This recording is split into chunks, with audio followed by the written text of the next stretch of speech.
refresh this, refresh this, refresh this. Alright. Hello, hello, hello! And let me turn my camera back on. Hello, and welcome back. I'm the James with the Games, still here with Berserker Bahamut once again. And we're back for some homebrew review. We're live, dearie. Yep, and well, hope you guys enjoy. Fair enough. Today we're going over the other 4 classes in which Kiryu sent to me during the previous homebrew review session, which I didn't get to the last time. I'm going to turn this down further.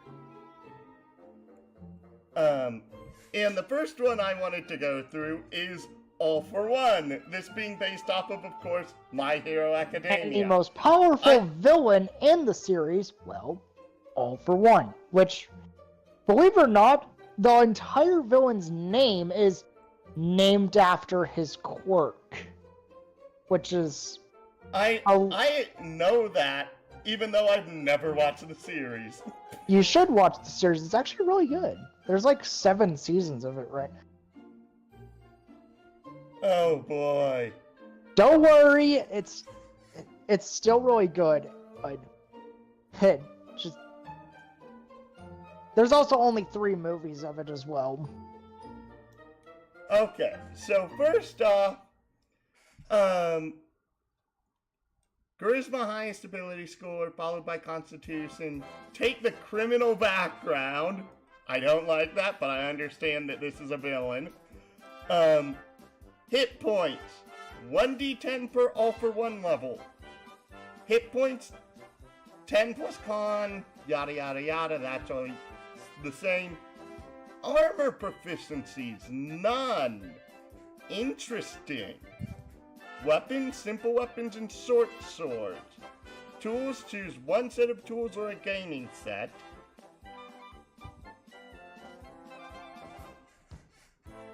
Okay, this is a nitpick here. It says saving throws, charisma, and constitution. Those should be reversed.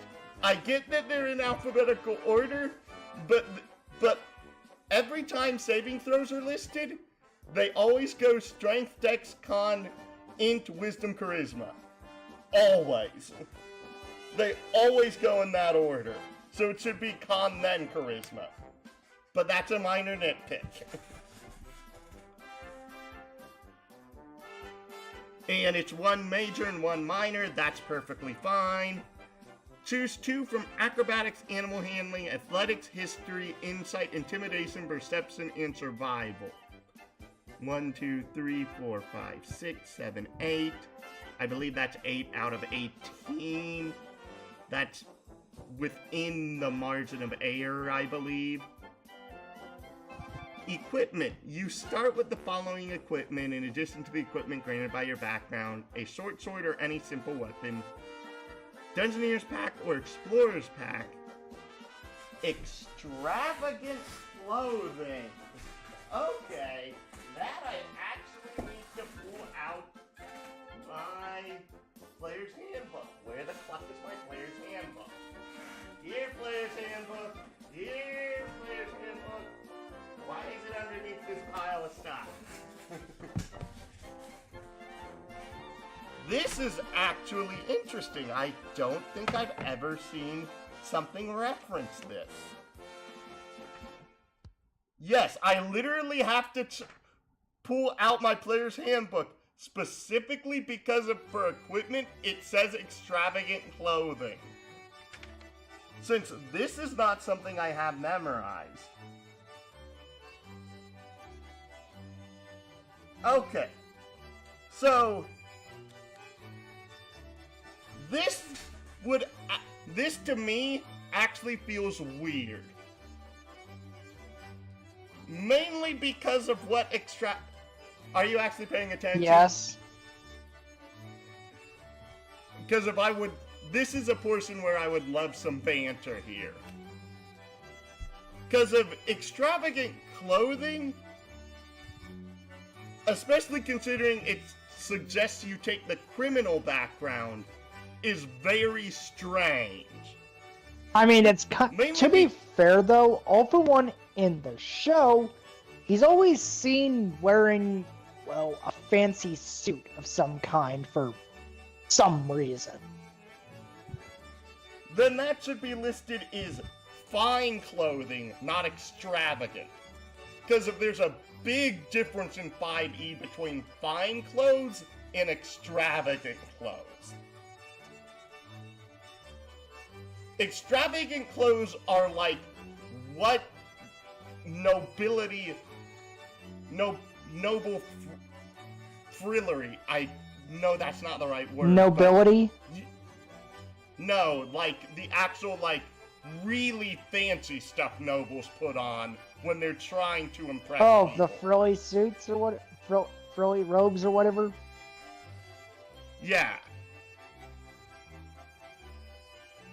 That is what I'm referring to as extravagant clothing, because if that is actually referenced, it's only referenced like once in the entire 5e rules. But that is what extravagant clothing is. And that is typically like one set of extravagant clothes is like over 150 GP. That's a lot for a starting character. Exactly. And that's why this here is the first thing that's like, eh. Oh, flippery. That was the word I was looking for.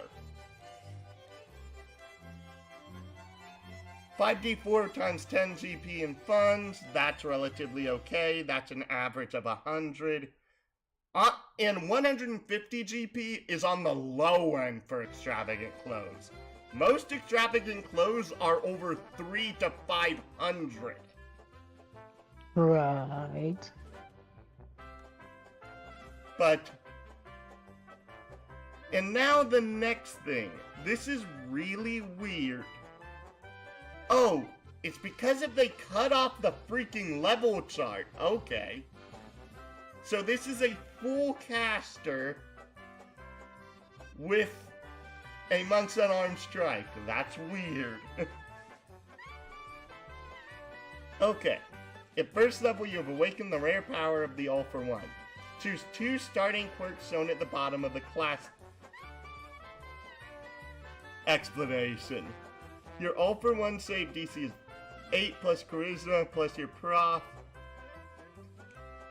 You start knowing no spells and may not learn any through natural means.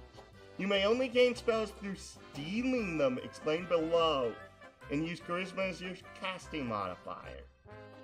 Interesting. That's actually kind of like how All for One worked in the show. He steals quirks. Fair enough, but one thing here. They formatted this wrong on the page. Because if it goes All for One, Mighty Strikes, Unarmored to... Oh, ability... Okay, this is just formatted weird. Mighty Strikes, beginning at first level due to your... That's misspelled. Abilities to steal quirks affecting your body, your power has increased. Your unarmed strikes now deal 1d4 plus strength or dex bludgeoning damage and may increase as you level up in this class. 6th level, your unarmed strikes count as magical for the sake of overcoming resistances. Okay. This is something that I want to bring up ahead of time, because if this is our first class that we've reviewed that is based off of a monk, and both this and the monk have something rule-wise that is never brought up. It's a consistent thing, and it drives me nuts that no one freaking knows this. That would be... If you have a natural weapon attack, it stacks on top of the monk's damage improvement to your unarmed strike. Which means that if you start with a D6 claw attack and you're a level 1 monk, that's a D8 claw attack. And when you reach D12s, the next step isn't 2D6, it's 2D8. I see. And that greatly increases the power that monks and monk-adjacent classes can have.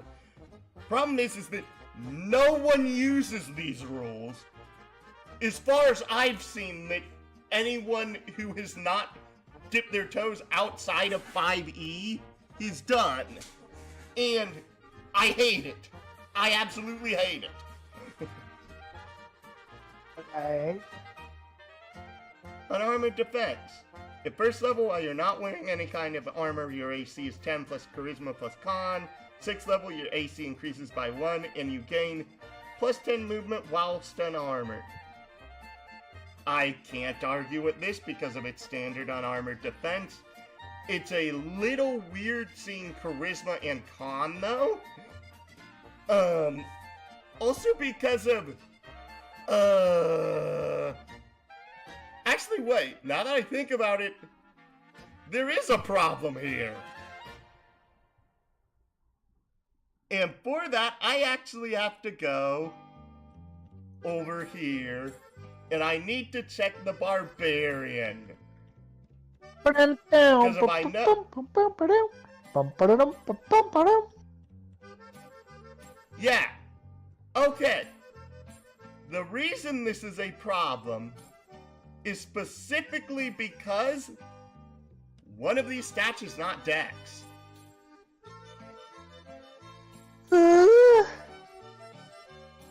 What? Sorry, I was just yawning. That was another point where you could have banter. Okay. That's why I was like, huh?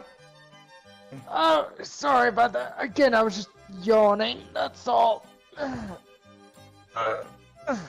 And stress. Hey, I'm reviewing the homebrew you gave to me. Hopefully I can keep you more interested than this. It's not that I'm not interested, which I actually am interested. Just, you know, time-wise for me. Not to mention I woke up kind of early this morning. Oh, fair enough. I understand that sentiment. 2 days ago, I woke up at 6 in the frickin' morning. That's really early for me. This unarmored defense is weird because of the 2 stats used, one of them is not Dex. Nearly every unarmored defense, if it isn't a single stat unarmored defense, is always Dex plus something. It's never 2 stats that doesn't include your Dex because of Dex is part of your natural AC. So due to this, this actually provides a bit of a glitch in the system. Okay. Do you realize what this glitch is? Not really. I don't really understand what you mean by this glitch in the system. Are you looking at the all-for-one document? Yeah, I've had it pulled up for a while. Okay, are you looking at the feature I'm referring to? Let's see here. What's the name of the feature? Unarmored defense. Oh, right. Let's see. Unarmored defense. Ah, here we are.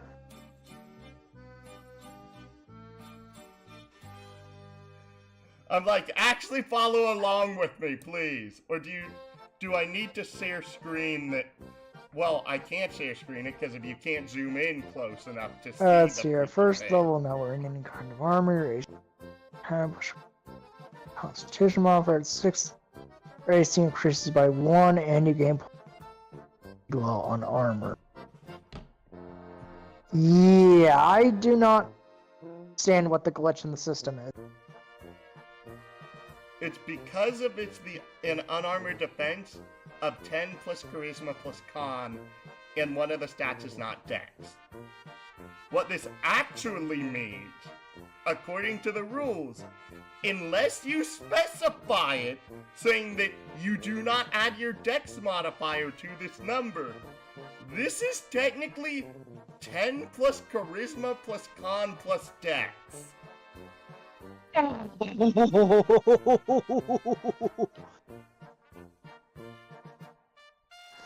Okay, that is a little nasty, especially if you maxed those 3 stats out. Exactly my point. There's a reason why every unarmored defense that isn't a single stat, because if it's a single stat, it bypasses the rule. It is that you can't add your dex twice to it because of it already includes your dex. Since your dex always influences your natural AC, if your unarmored defense doesn't include your dex, it's added anyway. What?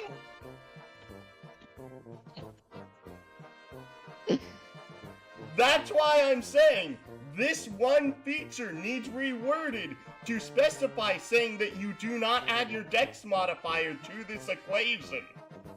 Because if otherwise you do. And let me guess, DMs are probably gonna hate it because of that. Most DMs wouldn't know that existed. It's only if you have a player that knows how it functions that it's a problem. In which case, now I know. But you have to realize you're talking to a person who, as a DM, would rule saying you don't gain your dex bonus to this. But you can understand why, hopefully. Right. Also, because of you run into the monk problem of trying to go ahead and max 3 stats, which is always a pain in the arse. But, anyways, let's continue. Ability theft. It's 2nd level. You don't need the before 2nd. You gain your main ability, the power to steal abilities from others. When in touch range of a grappled, restrained, incapacitated, stunned, or willing creature, you can use an attack to take a feature or spell from them. You may not use this ability on dead creatures, excluding undead. The creature must make a wisdom save, or wisdom or intelligence. No, okay, this is worded bad. The creature must make a wisdom or intelligence save of your choice, saving throw of your choice against your all-for-one save DC. On a fail, you choose one of the following effects. That's how it should be worded. Fair enough. Feature theft. You take 1 feature, action, bonus action, reaction, immunity, resistance, sense, curse, or movement type from the creature mentioned earlier. What the funk? It's like, I'll take this, I'll take this, I'll take this, oh, and I'll take that too. Yoink. Features that require a class level use this class. Stolen curses are not active for 1 minute after being stolen. You can have a number of features equal to your level plus... You may lose any stolen features or spells of your choice at will. Losing a feature or spell in this way means it is lost forever. Okay, that already is just like... I can see the brokenness with the right party. Oy, oy, oy. No! No! Ugh! You have to... Oh my goodness, that makes encounter setting so insanely difficult! Oh my goodness!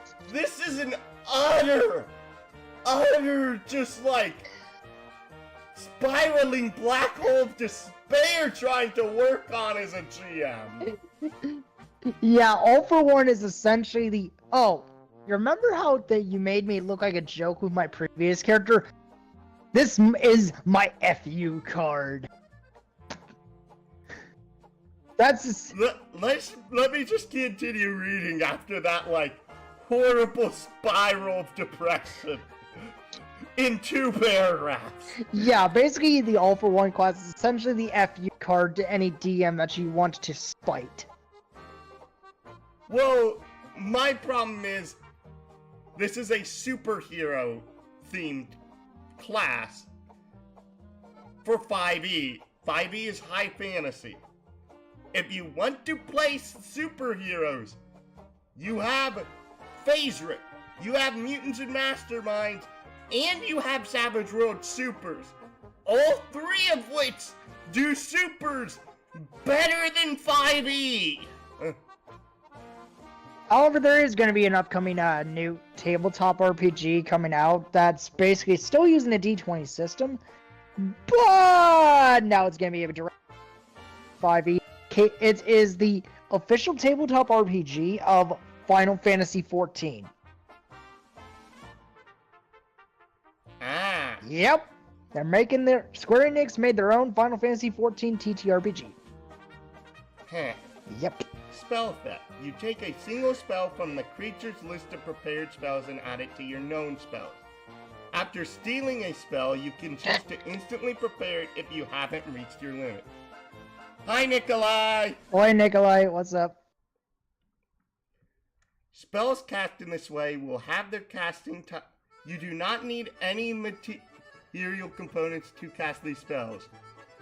Spells cast this way will have their Casting time reduced to 1 action. No. Funk, no. Get out of town. Don't come back. No.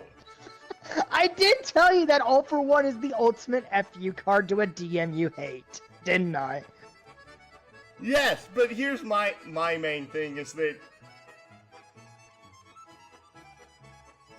this is to the point where the DM would want to quit DMing. I'm like, you should never want to make your DM quit. And that's one of my things. We went through the first floor of the Cave of the 7 Stars. It pissed Berserker Bahamut off here so much that he was done. He wasn't putting up with it. We ended things, and we're here for Homebrew review. Yeah, I am never visiting another bonus dungeon in Star Ocean again. Honestly, the others are easier. Trust me, if I wanted to play another bonus dungeon that's actually manageable, you know what I'd go do instead to make this more fair and fun? I'd go to the Temple of Enlightenment in Lost Odyssey. We'll have to play that eventually. I have the actual physical copy, actually. I'd prefer to emulate it so we could both play it, you dork. Fair enough. You'll need an Xbox 360 emulator for that then. Same for Blue Dragon. I'm sure you'll find something. Same for Blue Dragon. I'm sure you'll find something. You can have a maximum number of spells prepared equal to your class level plus your charisma modifier. You can choose which spells to prepare after a long rest. That portion's fine. It's the portion of have their casting time reduced to 1 action that's a problem here. Because of... This is a problem? Because of specific spells. Mainly anything that takes over an action to cast. I see. Since it basically means you can spam cast Resurrection. Wait, what? You can spam cast Revivify. Oh my god. You can spam cast stuff like True Polymorph. You can spam cast Wish! Oh! Although Wish is a big if, because, you know. Rolling. Well, it's a 9th level spell, but I'm going to the all spells list, and I'm just gonna go to, like, the 2nd level spells, and you can spam cast Augury. Let's see here. What else? You can spam cast Fine Steed. You can spam cast... Oh, let's see here. Anything else that takes over can spam... You can spam cast Magic Mouth! Magic Mouth?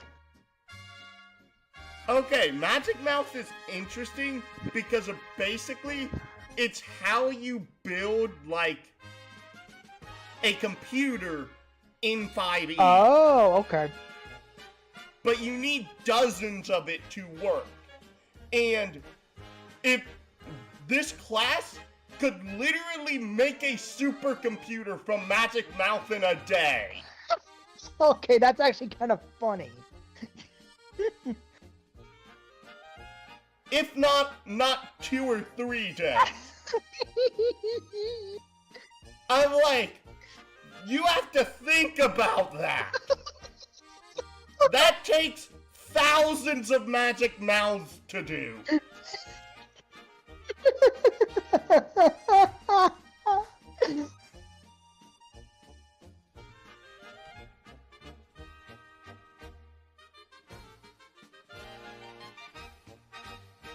You can spam Prayer of Healing. Let's go to 3rd level. What else can you spam? Animate Dead. Clairvoyance. Golder's Tower.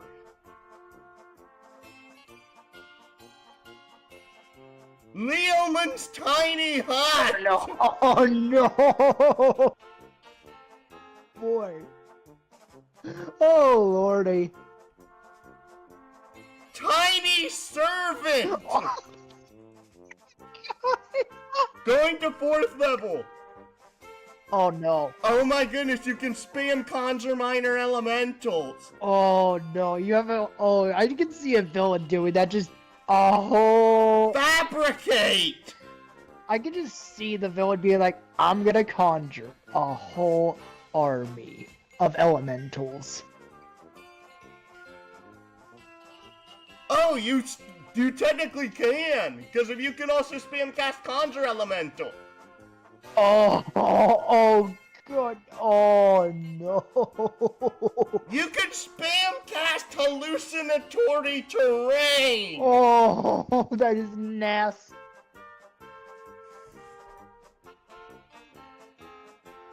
You can make multiple Mordenkainen's Private Sanctum and literally cause a nesting egg of freaking demi-planes to create such a labyrinth that no one could ever find anything. Okay, I would definitely do something like that to my enemies. Just be like, I'm gonna do this to you now. Boom. You can spam cast Awaken. Awaken is the spell that lets you give sapience to a non-sapient creature. Oh, okay. It has an 8-hour cast time. You can spam cast it. So, what? Oh, I could do this to a Tarask, couldn't I? Oh. I actually need to check the monster manual. Does the Trask have an intelligence of 2?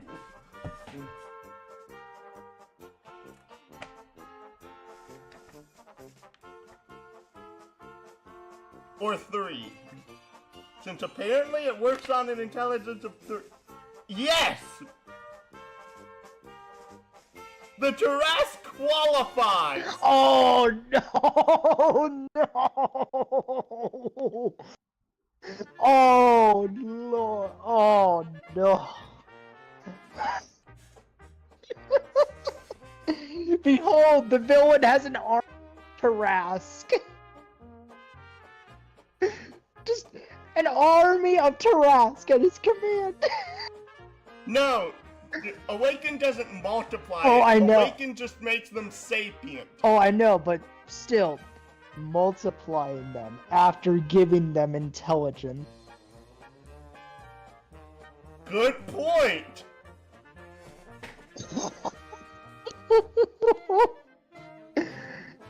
Just be like, yes.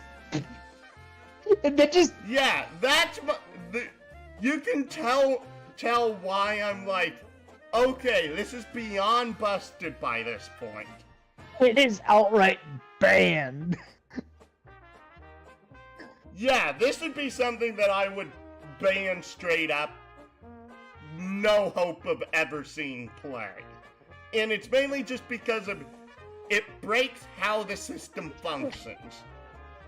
So we don't even need to go any further because of it. Not really, but like, again, there's a reason why I say, why are you making a superhero class for a 5e game? I mean, well, people have done that a lot. I get that. Because 5e is a very flexible system. Most of the time. Here's the dumb thing. No, it's not! People have done it before with homebrewed settings. Yes, but if you pay attention to it, most of the time, it usually falls apart at some point or another due to either the rules not messing or people having to homebrew up alterations to the rules for that setting. And at some point it usually breaks. Oh, are you saying that Panic at the Dojo would probably be great for a Yakuza campaign? Panic at the Disco would be phenomenal for a Yakuza campaign. I mean, you said disco, not dojo. Dojo. Bah! Here's your next dunce hat, Cap. Phase Rip, Mutants and Mastermind, Savage World Supers would all be great for a campaign that's like My Hero Academia inspired, because if you have rules for all these different superpowers in them, you can make these things in those systems without much difficulty because the systems are designed for it. Not to mention 5e's not. Not to mention, people might not know this about My Hero Academia, but all of the superpowers or quirks within the world of My Hero Academia physical. Thus, they will do some kind of physical or mental taxation on the quirk user.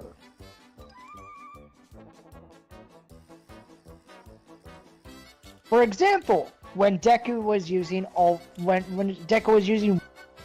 if he tried to use, well, When Deku was using One for All. Thank you. You cut yourself out. Essentially, anytime he used it, a part of his body was just getting injured, if not outright severely wounded or even broken and bleeding from the inside. Even heavily bruised. Ah. And that's due to the sheer power of the quirk. Because One for All isn't just a strength boosting quirk or whatever. No, it has multiple quirks laid out inside of the one quirk.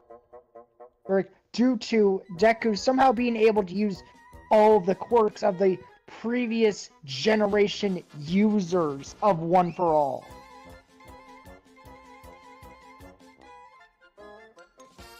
So he's got like 8 different quirks to operate inside of one quirk.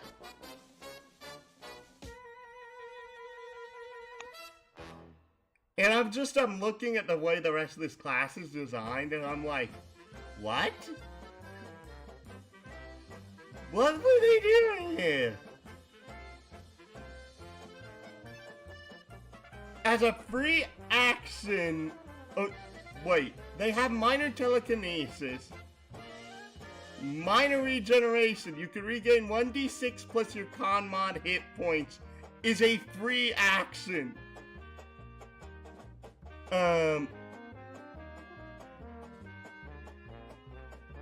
Well, you may float in place until the end of your next turn. Oh my goodness, some of these are just like... Even the starter ones. Just like, meh?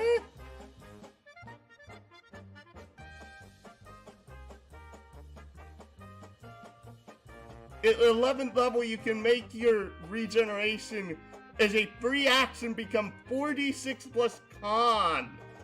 A free action! There's a reason why healing is limited in 5e. You'd literally be unkillable for the most part, unless your DM just throws the freaking kitchen sink at you.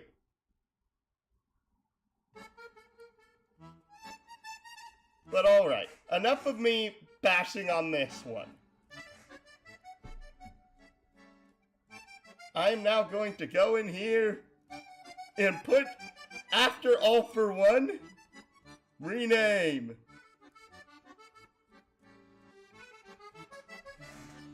Banned. First time I've had to do that in a while.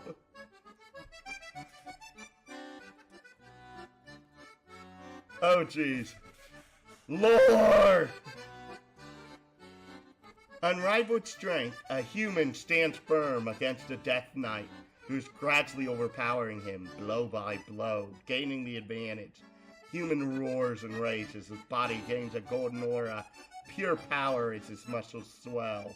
His eyes become an emerald green, his hair turns golden blonde, stands on end, growing in length and volume until it falls to his knees.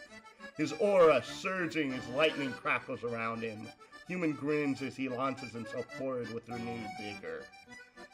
An elf flies high in the sky, face to face with the savage dragon. Her hair is white, and an aura of blue surrounds her, raging with the power of her form. She cups her hands together at her side and prepares, charging energy as the dragon rears its head. Taking a deep breath, the elf faces it down, thrusting her hands forward as the dragon breathes lightning. That lightning is met by radiant energy spewing forth from her outstretched palms. Dragon's lightning is pushed back into its throat as the beam continues its path straight through its head, felling it in a single blow. And this is the Super Saiyan. First off... Wait, I thought we were still reading the Death Knight. The Death Knight is the 4th class I have in the line. Oh. I said I was doing all for one in the Super Saiyan first. Oh, okay. I have it. I literally have it on screen what order I have it in. Super Saiyan Evoker Death Knight. I said I was doing the Death Knight last in the first place. Oh, okay. Health, 1d10 per level. Fine. Proficiency, armor, none. Okay. You don't gain proficiency in unarmed strikes. Everyone is technically proficient in unarmed strikes if you have simple weapon proficiency. So, that's just really weirdly stated. Tools, none. Saving throws, strength, and con. They did that correctly. 2 from athletics, acrobatics, persuasion, perception, insight, intimidation, and deception. I have no clue why they put that in that order. I think it's because of deception was employed by a Saiyan named Paragus, and Goku manipulating his own son, Broly. He lied to... Wait, there's an actual Saiyan who's based off of asparagus. Yep, every last Saiyan is, well, all their given names are based off of vegetables. I know. For example, Vegeta is, well, literally vegetable. Kakarot, carrot. Broly, broccoli. Broccoli. The Raditz, radish. Not sure about Nappa, though.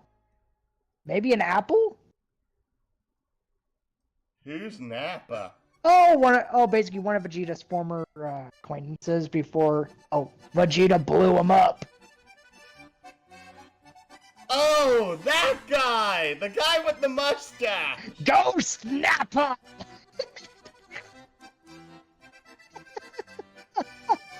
Yep, Ghost Nappa. Starting equipment, you start with the following equipment addition to those by your background. A Dungeoneers or Explorers pack. A gi mark... Okay. Marked with the sign of the Saiyan you trained. I'm checking to see if there's something at the end of this saying here.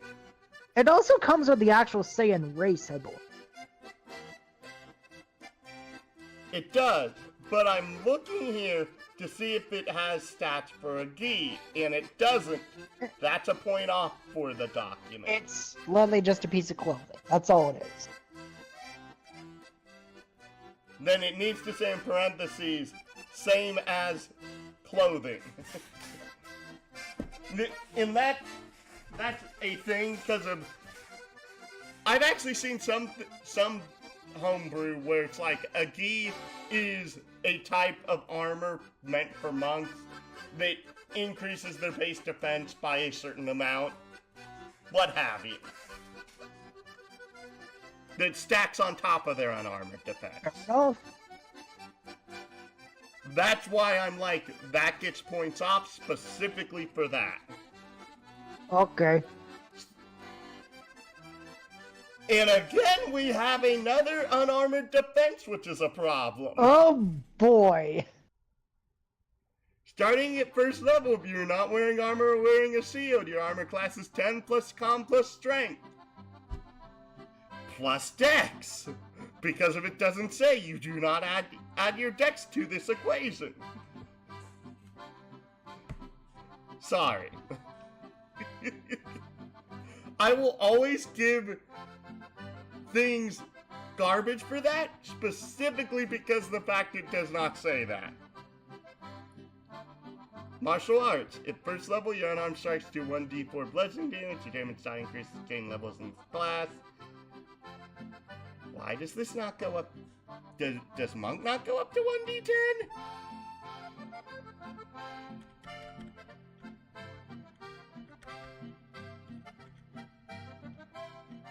Monk. Oh, it doesn't. Durr. You may use your strength score instead of your dex when determining... Huh? What? Huh? What? What, boy? What? Huh? When determining saving throws. What? Oh! This needs clarification. What?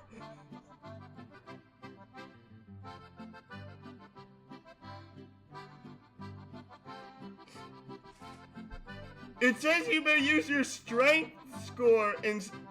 Well, first off, it should say strength mod instead of your dexterity mod when determining attack rolls or and damage rolls. But it... Saving throws of what?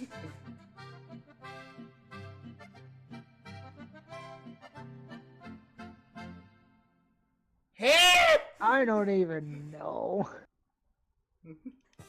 Sorry, That is just like... What? Bring my painting into focus. And all my little buddies.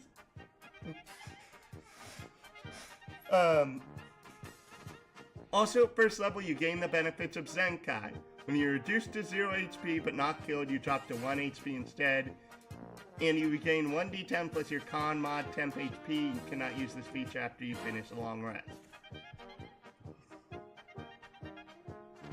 Because of the fact as to how little this class starts with, I'm actually not that pissed at this receiving this at first level.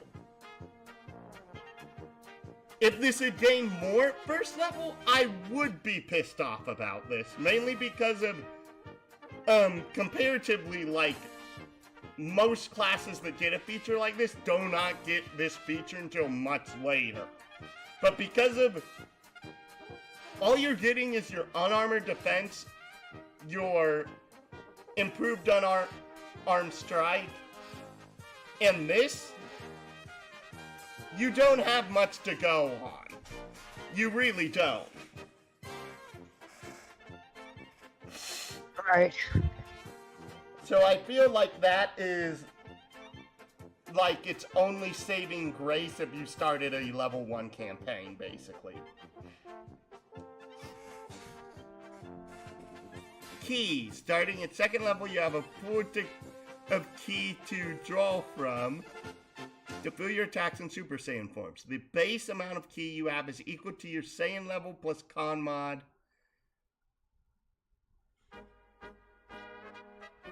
Your maximum key is dictated on the above table. You gain all key points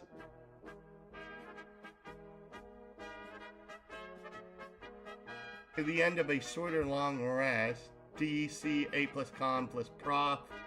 The attack bonus con plus prof. Usually this should be strength, not con, but mainly just because of you rarely use con as the defining stat for a class, because of having con being the defining stat is weird. Since it's the equivalent of being like, I'm really good at being able to resist poison. And that's your defining trait, is your class. Which is weird.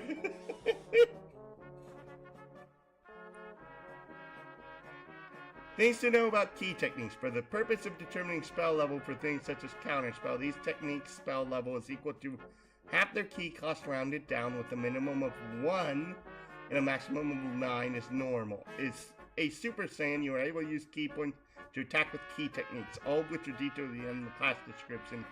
At second level, you're able to use tier 1 techniques. You gain the use of higher tiers at 6th, 12th, and 17th.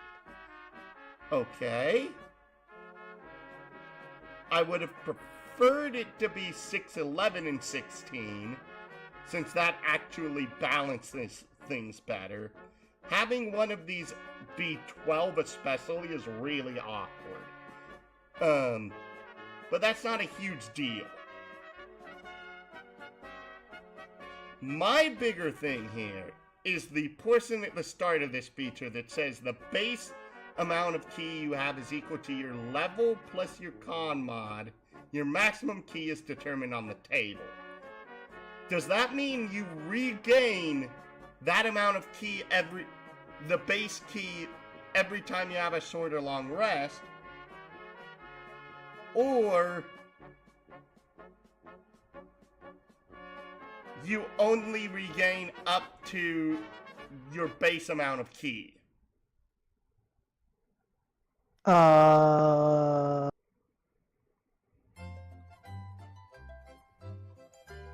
Since your key maximum easily goes over your base amount of key, but it doesn't tell you how that really works.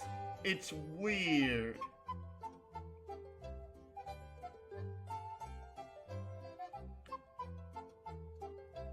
Because your key maximum is really freaking high for this class.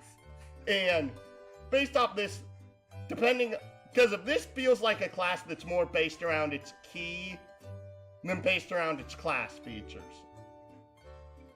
Saiyan Flight. At second level, you've learned to focus your ki and allow you to fly. You may spend 2 ki to gain a fly speed equal to your walk speed for 1 minute. You may fly freely outside of combat. That's flavorful? Albeit the fly freely when outside of combat for like an infiltration mission? Okay, I have to ask this question. Do Saiyans glow in the dark? No. Okay. I'm like, oh, that'd be busted in an infiltration mission.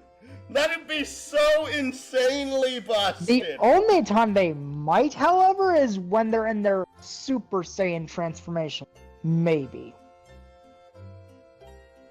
No, I'm saying when they're in Super Saiyan mode. Do they glow in the dark? Give me a moment and I will answer that question. The Super Saiyan expert here has to look up the question about Super Saiyans. Does this answer your question concerning, they're constantly erupting that? It went in Super Saiyan form? So, my guess is you're going to say yes. Only when they're transformed into an actual Super Saiyan. Well, I'm mainly saying that because of, I'm assuming... Can they actually fly without becoming Super Saiyan? Yes. It's been shown before in the actual anime. Okay.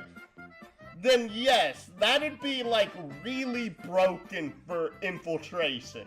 Like, however, I don't think that a GM could literally make an infiltration puzzle that a Super Saiyan on a team could not manage to figure out. However, I don't think Saiyans have dark vision.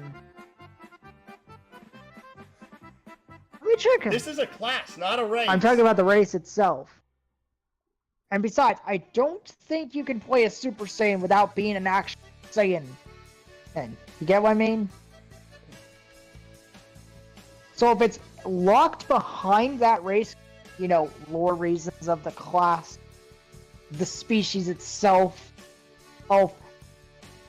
get what I mean? Okay, I'm going to say this right now. Because of how this race works, it literally makes no sense to play a Saiyan that's a Super Saiyan. Because of one of your class features is useless. Meaning, what feature? The Zenkai! Because if you already get it from your racial! They might be separated then. So effectively, you could do that twice a day. Okay, my thing would be, I would rule against that, mainly because of that can be busted. Only under certain circumstances, but not all the time, considering the fact that it's only from 0 to 1. It's not like it's, like, it really depends on the party composition at that point. You can fly. You can fly. I want to emphasize this to you. You can fly. Besides, we don't get our super... Being knocked down to 1 HP means jack diddly squat. You can literally go ahead, grab your party members, and fly the funk away.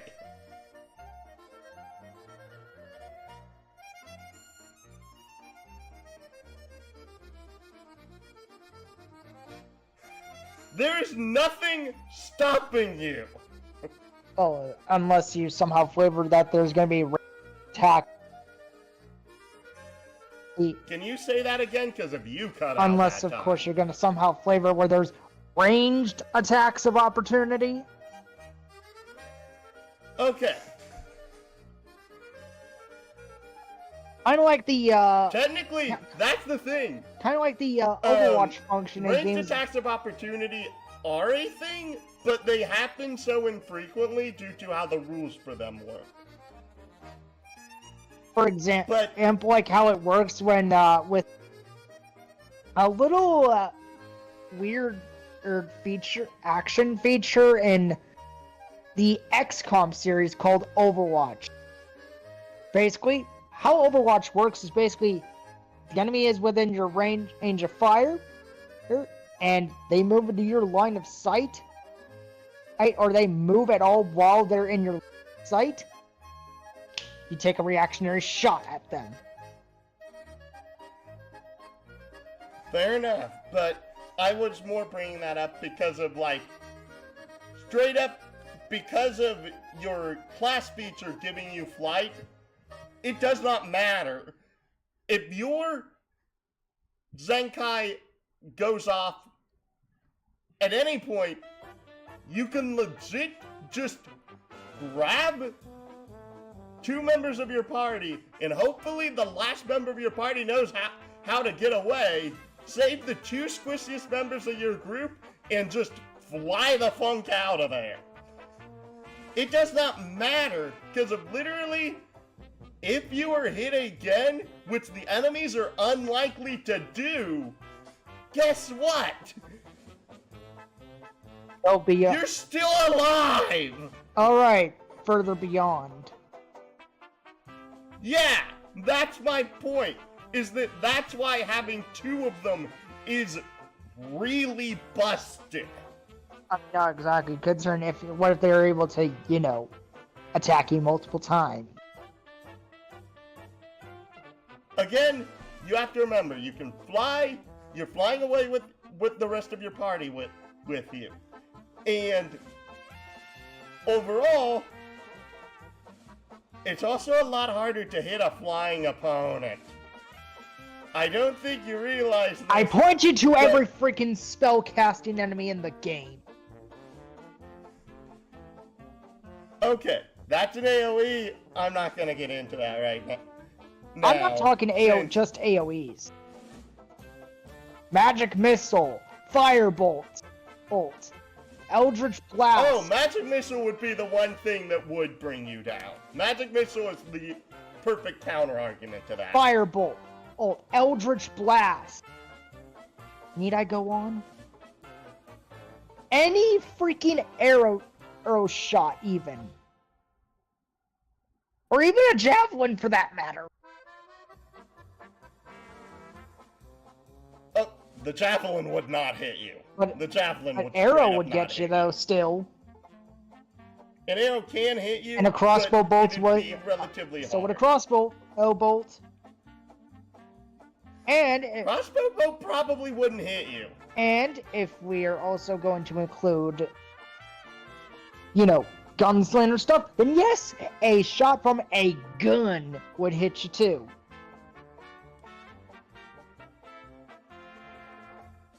There's literally numerous ways to counter the There flying. are numerous ways, I'm just saying that because of, in the grander scheme of things, especially at lower levels, you would probably get away from it just fine. Unless the DM's trying to kill you, which a DM shouldn't be trying to kill his players unless there's, like, an after-death story reason for the plot to continue. And yes, I've built that into some campaigns.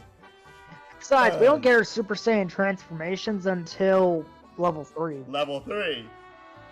You're able to tap into the power of a Super Saiyan. You may transform as a bonus action. At higher levels, when you have more forms, you may use your bonus action to ascend a form, spending its key point cost. When you do this, sets the 1-minute timer. You may also, when in a Super Saiyan form, spend key points to make the form last longer. You must pay the cost to transform at the end of each turn you do this. Otherwise, you return to your base state.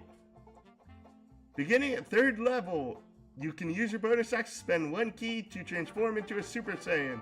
Hair stands on the end and becomes a golden blonde. Your eyes become green. I hate green. In a pulsating, almost fiery aura surrounds you. While in Saiyan form, you gain the following benefits for a minute. 5 feet of speed, 1 total damage rolls, your martial arts die increases by 1 level. When you use your action to attack with an unarmed strike, you get flurry of blows for free. Okay.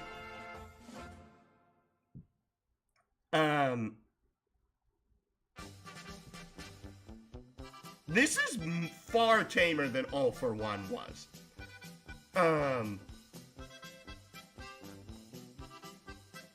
Okay. It's sort of trying to mimic the flow and feel of a stereotypical fight in the Dragon Ball franchise, rather than just overwhelming everything because you're the villain named All for One. I get that. This is me saying this before seeing any of the key abilities. Based off of what I've seen so far, what I would do, first off, is increase the martial arts die for all steps of this class by 1 step. Because Saiyans are a warrior race. They are. Like, they are natural born warriors. That's why I get that. Bear in mind that I'm also thinking of this as if any race can become a Super Saiyan. They can't. Not, you see, because then that wouldn't make sense. Throw slipper, it Bahamut. What I'm trying to say, it literally makes no sense if anybody can become a Super Saiyan. I mean, it's in the name. The Super Saiyan is a legend passed around for generations among the Saiyan race.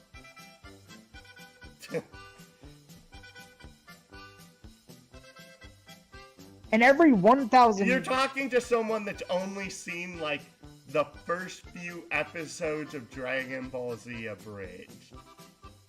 And on top of that, every 1,000 years, there's a different category of Super Saiyan born. A legendary Super Saiyan. Only one of them is born every 1,000 years. And that legendary was Broly. He's the only one that we know of. Ability score improvement. You get a score at 4, 6, 8, 12, 14, 16, 19. That's 7. We'll have to see later on if I find that to be too much for what this class receives. 5th level, when you take an attack action, you may attack twice. Okay. Key infused strikes. You've learned to infuse an amount of key into every unarmed strike you make. Your unarmed strike. Typical monk stuff. It's basically monk, but better, essentially. Okay. So far, it's monk, but different. It is not monk, but better yet. Mainly just because of, at 5th level, monks get stunning strike. Okay, well, hold that thought. I'm gonna put away the disc of Star Ocean. Yes, and I just accidentally had my a little bit. You accidentally what a little bit? Made my water cup leak a little bit. This is why I have a water bottle. Keep in mind, this thing's a stab. One of the more popular yet high quality water cups. Well, cups.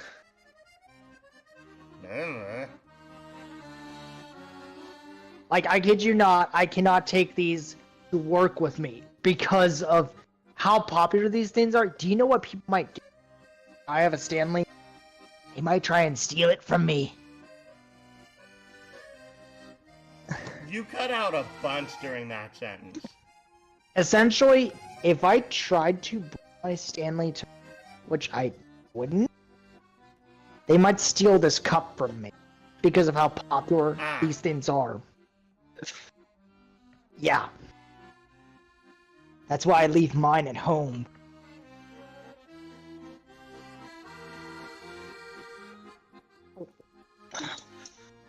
Okay.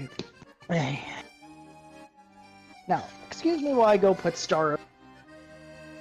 Hey, it was a great game, aside from the bonus dungeon. Well, honestly, I feel like that game was way shorter than it should have been. Then again, that we did do a lot of things.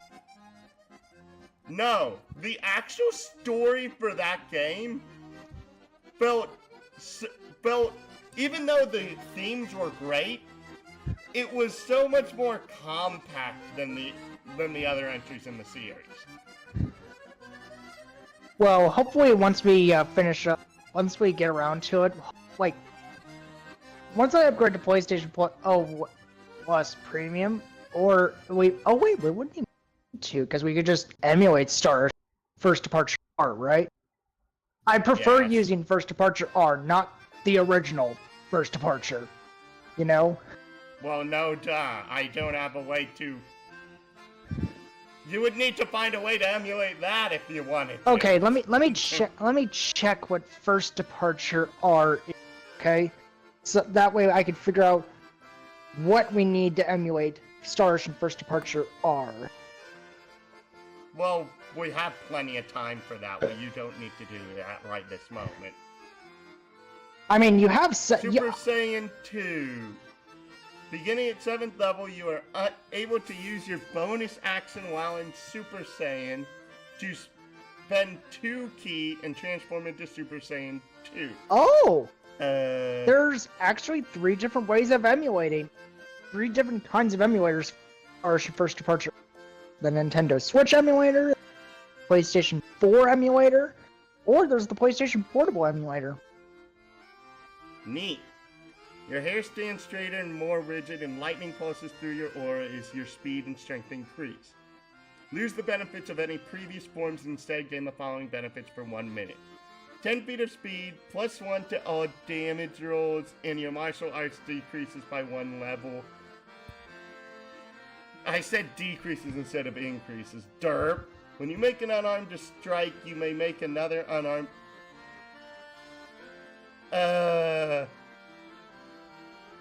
This doesn't feel like that much of a buff, mainly because of the way this is written. Alright, I'll be right back. Gotta, put away Star Ocean. Go put away Star Ocean, why haven't you done so already?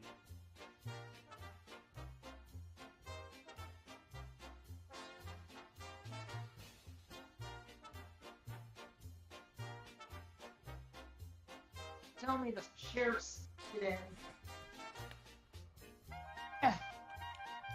Please do not.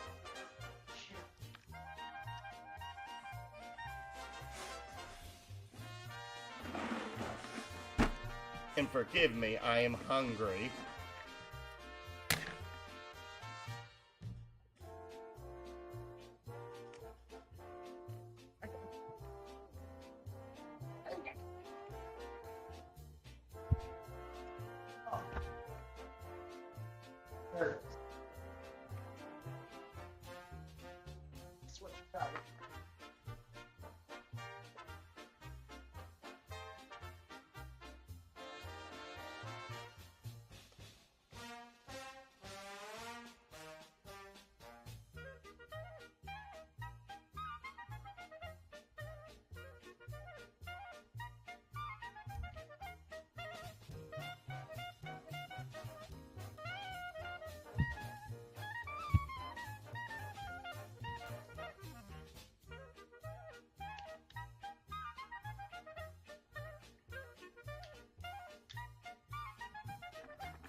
Me being patient, waiting for him to get back.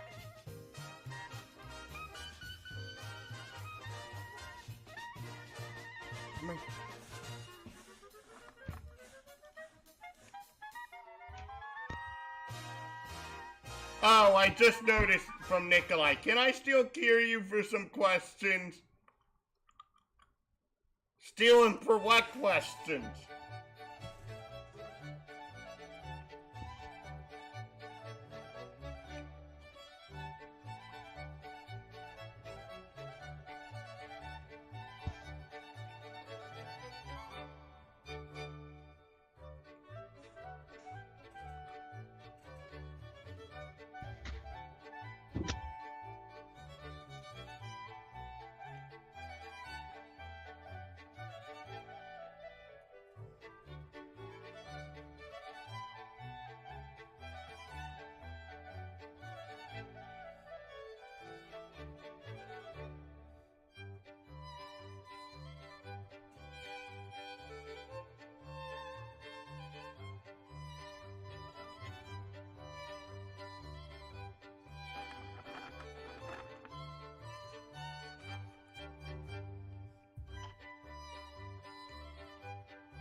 Okay, I'm back.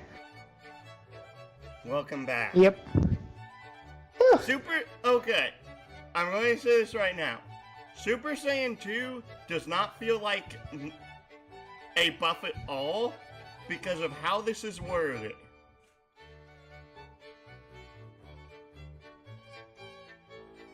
Because of what does Super Saiyan 2 actually give you based off of how this is worded? Just an extra 5 feet of movement, I think.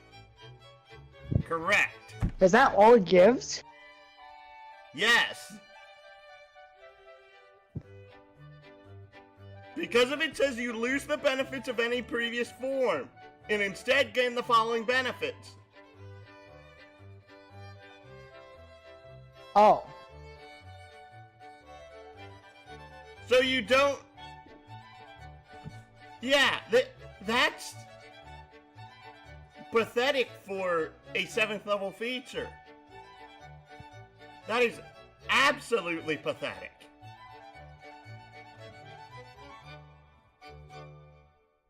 If it combined on the previous one, it'd be okay, because of then, if it was 1d8, that'd increase your unarmed strike damage to 1d12.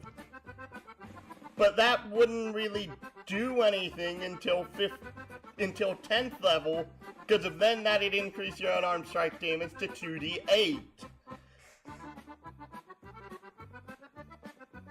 Which, that's enough that it's actually like, oh, you're actually doing damage with your unarmed strikes at that point. Because if that was 15 feet speed plus 2 to all damage rolls, martial arts die increases by 2 levels. That'd at least be a start here, but otherwise it's bad. At 9th level, you can spend 5 key points to cause your aura key to surge around you, ending one condition affecting only you. You can do this twice per long rest, and this increases to 3 times at 17th level. Why is this bad?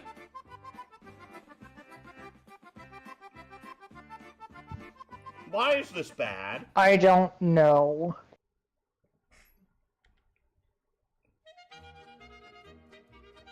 More than likely, the version that Dark probably had was better.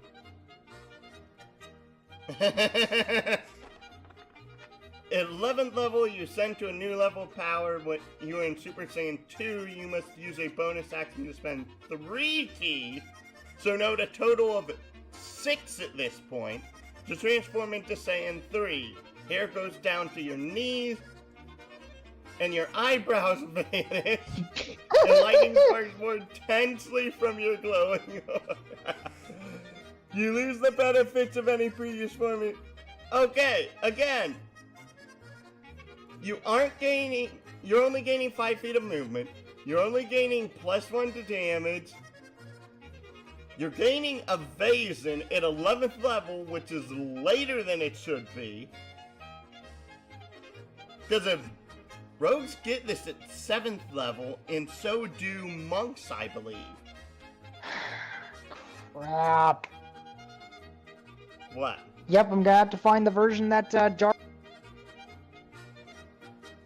Because of if it didn't say you also gain the additional benefits instead of you lose the benefits of any previous form, that would be better. Because then you would be getting +30 feet of movement at this point, +4 to damage, your martial arts die increasing by 3 steps, evasion, and flurry of blows. Yeah, I'm going to go find the Super Saiyan class that Dark had. Oh, I think I found it actually.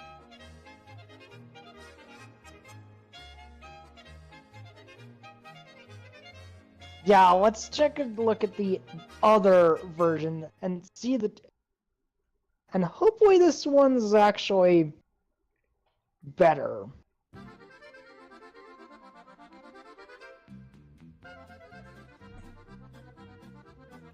Transformation skip. At 13th level, instead of using your opponent's action to ascend a form, you may use an action to skip directly to the form you wish to use. Doing so costs twice the amount of key it would take for ascending.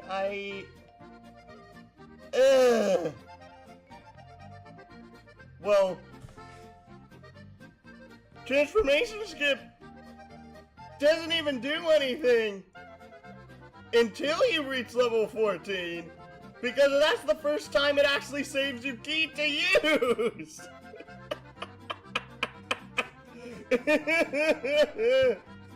Okay, I think it's obvious you probably might want to look at the Cat instead, correct? Sure, let's just see here. And it's, once again, GM Binder. This is...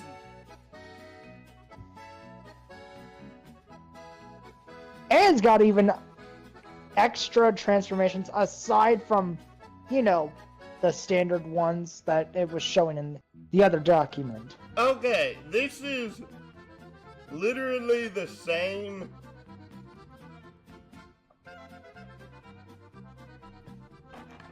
It does not. It's like the same data, but in a different, like, order. And it doesn't say that you lose the benefits of the previous.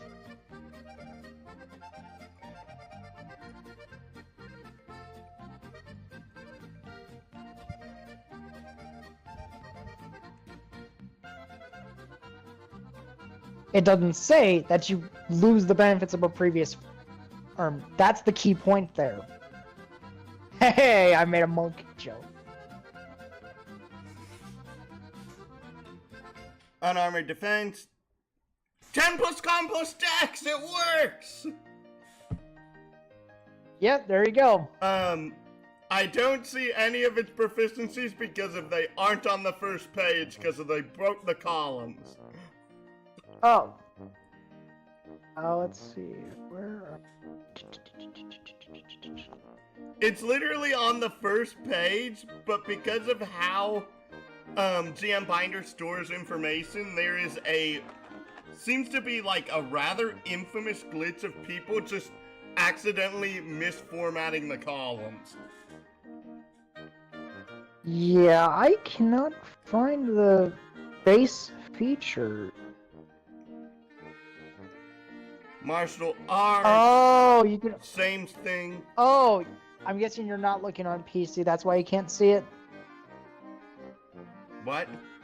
Because I can't see it because I'm on phone, probably. I'm on PC.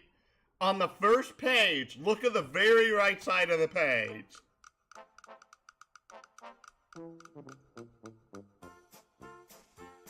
Oh wait, I'm doing a different format and I can see what it's got. It's got a D10 per Super Saiyan level, 10 plus con for your hit points, and no armor. Proficiencies. No armor proficiencies. It is proficient in simple weapons, but yet still lists on arm strike as a weapon. No tools, constitution, and charisma. So it's still listed in proper order. And then skills, 2 from the athletics.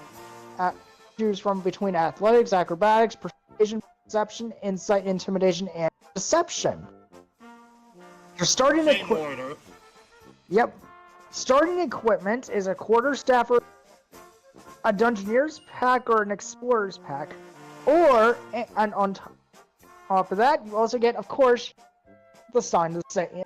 Trained. What? You keep breaking up, dearie. Okay, what part did I start breaking up on? You said a quarterstaff or... Oh, wait, let me check.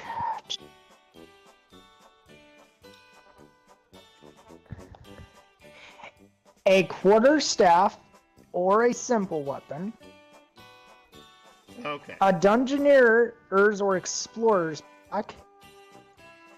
I heard that. And then, of course, the gi, marked with the sign of the Saiyan you trained under. Thank you.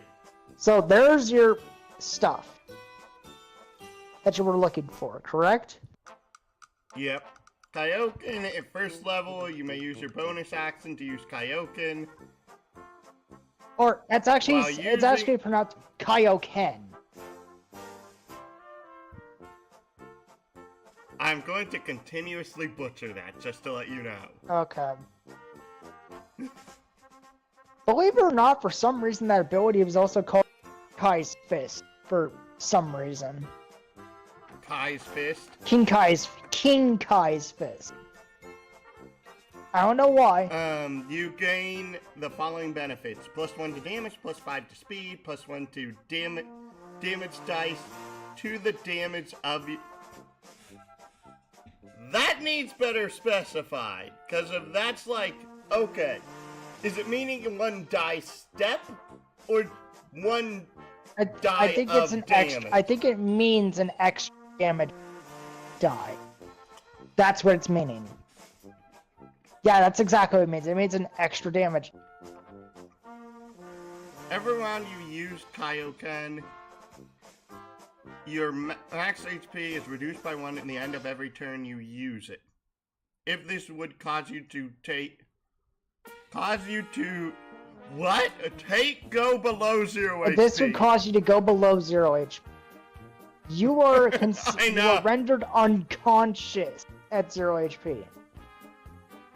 However, any reductions to your hit point maximum caused by this feature is restored over a long run. Okay, this is really weird. Like, it's a mix of good and bad, because it's exactly how Kaioken worked in the show. Okay.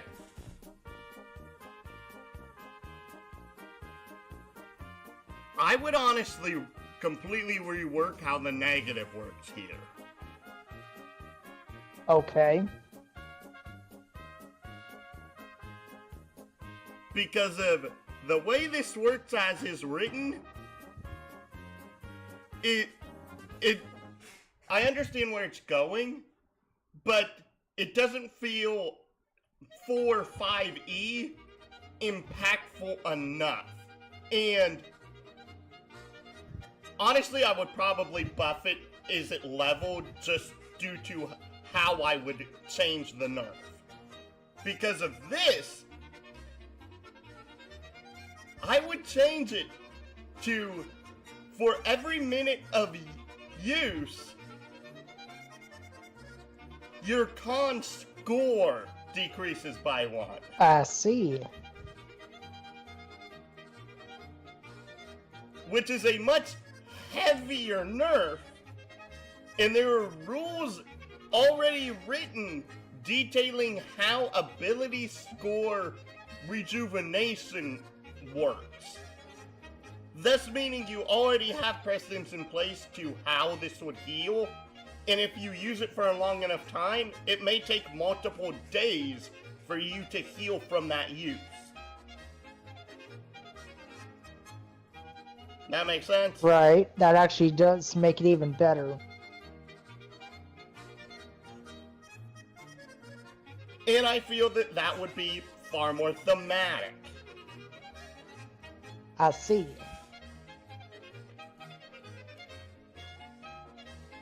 Being a second level, you have a pool of ki to draw from to view your powers in Super Saiyan forms. Base amount of ki is equal to Saiyan level plus your con mod. You regain all spent ki points at the end of a short or long rest. Hi, Nikolai! Boy, Nikolai, what's up? Not much. So, Kiryu, Yes? I got you another person for your server. Nice, nice. And we've been waiting in VC for you this entire time. I even pinged you. Sorry. I know, I told her you're a stream, so you're gonna wait a while. So they left to go talk to some friends. Sorry, Using that's all I your want to say. action, you may begin gathering extra ki points into your pool. For the next round, you cannot move and you cannot take reactions till the start of your next turn. Add 1d4 ki points to your pool, and your maximum amount of ki points you can store at once for each level is shown in the Saiyan table above. That's better defined! Thank you! Except for the fact that the number on the level 8 line is wrong! It goes 9, 9, 9, 9, 18, 18, 3, 27.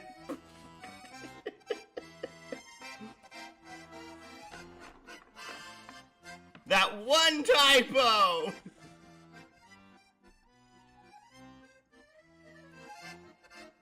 Hello? Yeah? No, nothing to say from that? About the key points?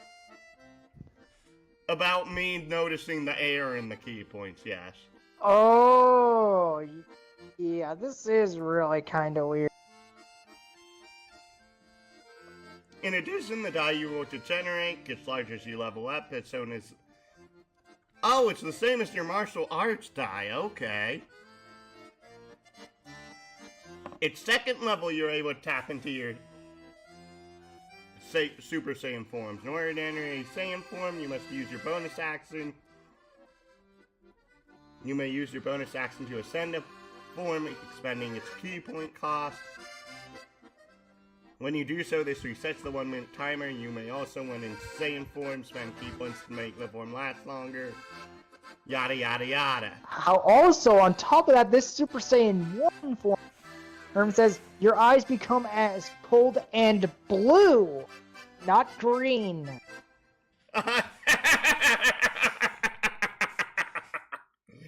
Yay! Already an improvement! Yippee!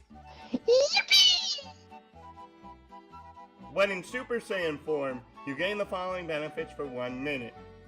D10, 10 feet of movement, 2 to the damage of your unarmed strikes. When you use your action with an unarmed strike, you make flurry of blows. Ki techniques. As a Super Saiyan, you are able to use ki points to attack with ki techniques, all of which are detailed in the class. You're able... They are organized into 4 tiers, according to their strength. The strongest being tier 4 and the weakest being tier 1. And trust me, Level 3. there's a lot of key techniques to work with.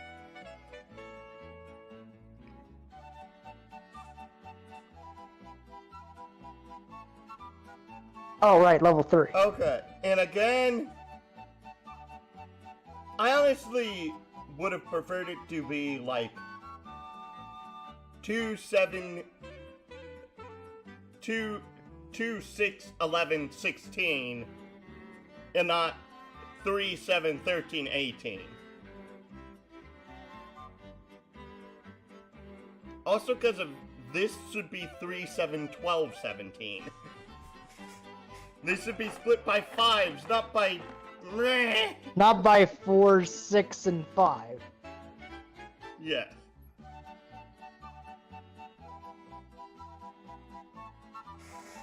But hey, at least it's already showing ASIs 4, 6, 8. 4, 6, 8, 12, 14, 16, 19. So that's still 7. 7. Extra attack, 2 attacks instead of 1.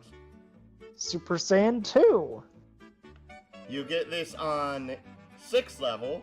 An extra One level 10 earlier. feet and plus 2 to damage. And 2 additional strikes as a bonus action. So, improved flurry of blows. Yep. Okay. And an extra 10 feet.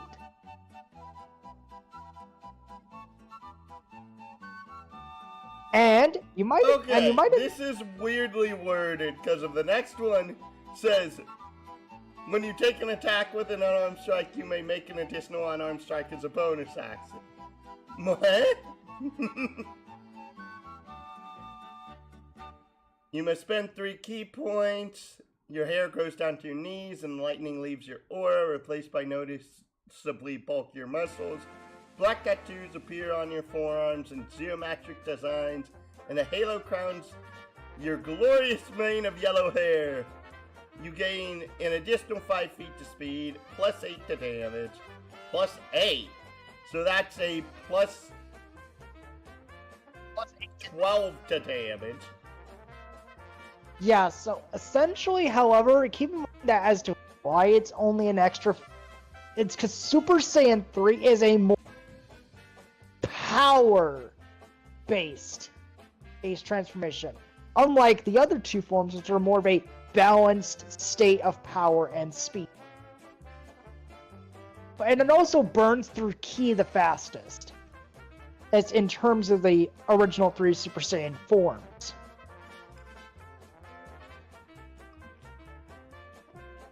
Literally, Goku could not use it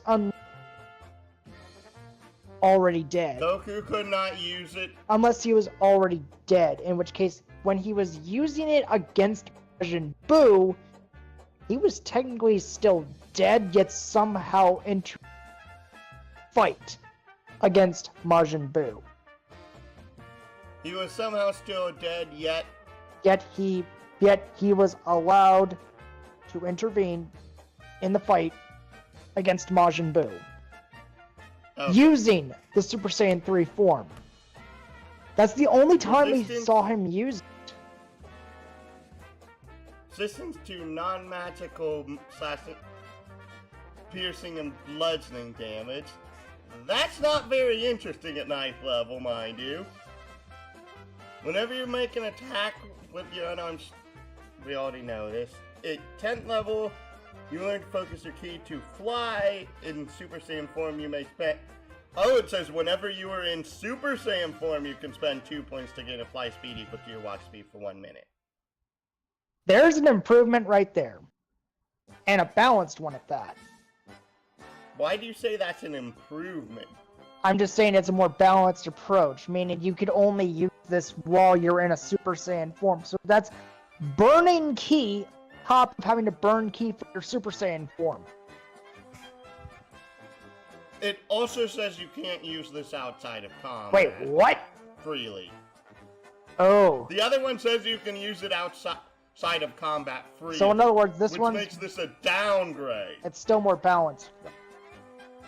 It is more balanced, but it's a huge downgrade. Unfortunately, yes, but it is for the sake of balance.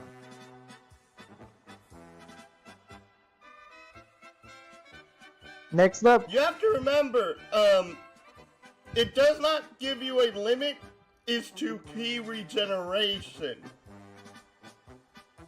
not to mention our max key possible at later points is pretty darn huge. But then again, we burn through ki like crazy.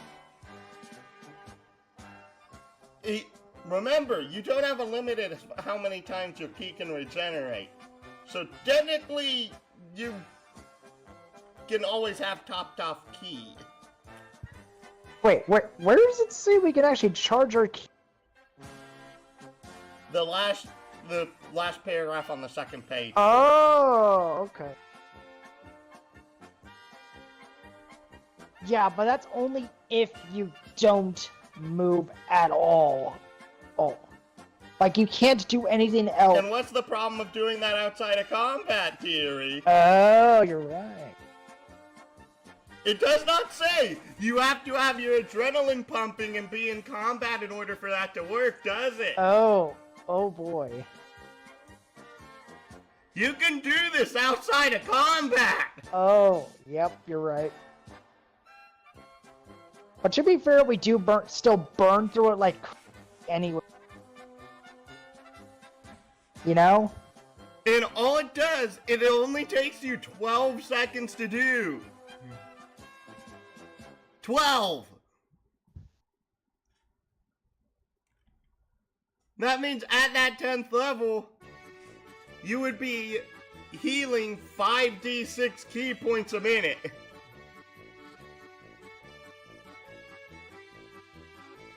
And of course, we still got the transformation skip at level 13. Yep, which doesn't do anything yet. Next up is, let's see here. The SSG, but... And a variant of it. If you remember Dragon Ball... Your hair returns to its normal shape, but is tinged with red. All muscle growth is reversed. Your aura becomes a chaotic and fiery red or orange.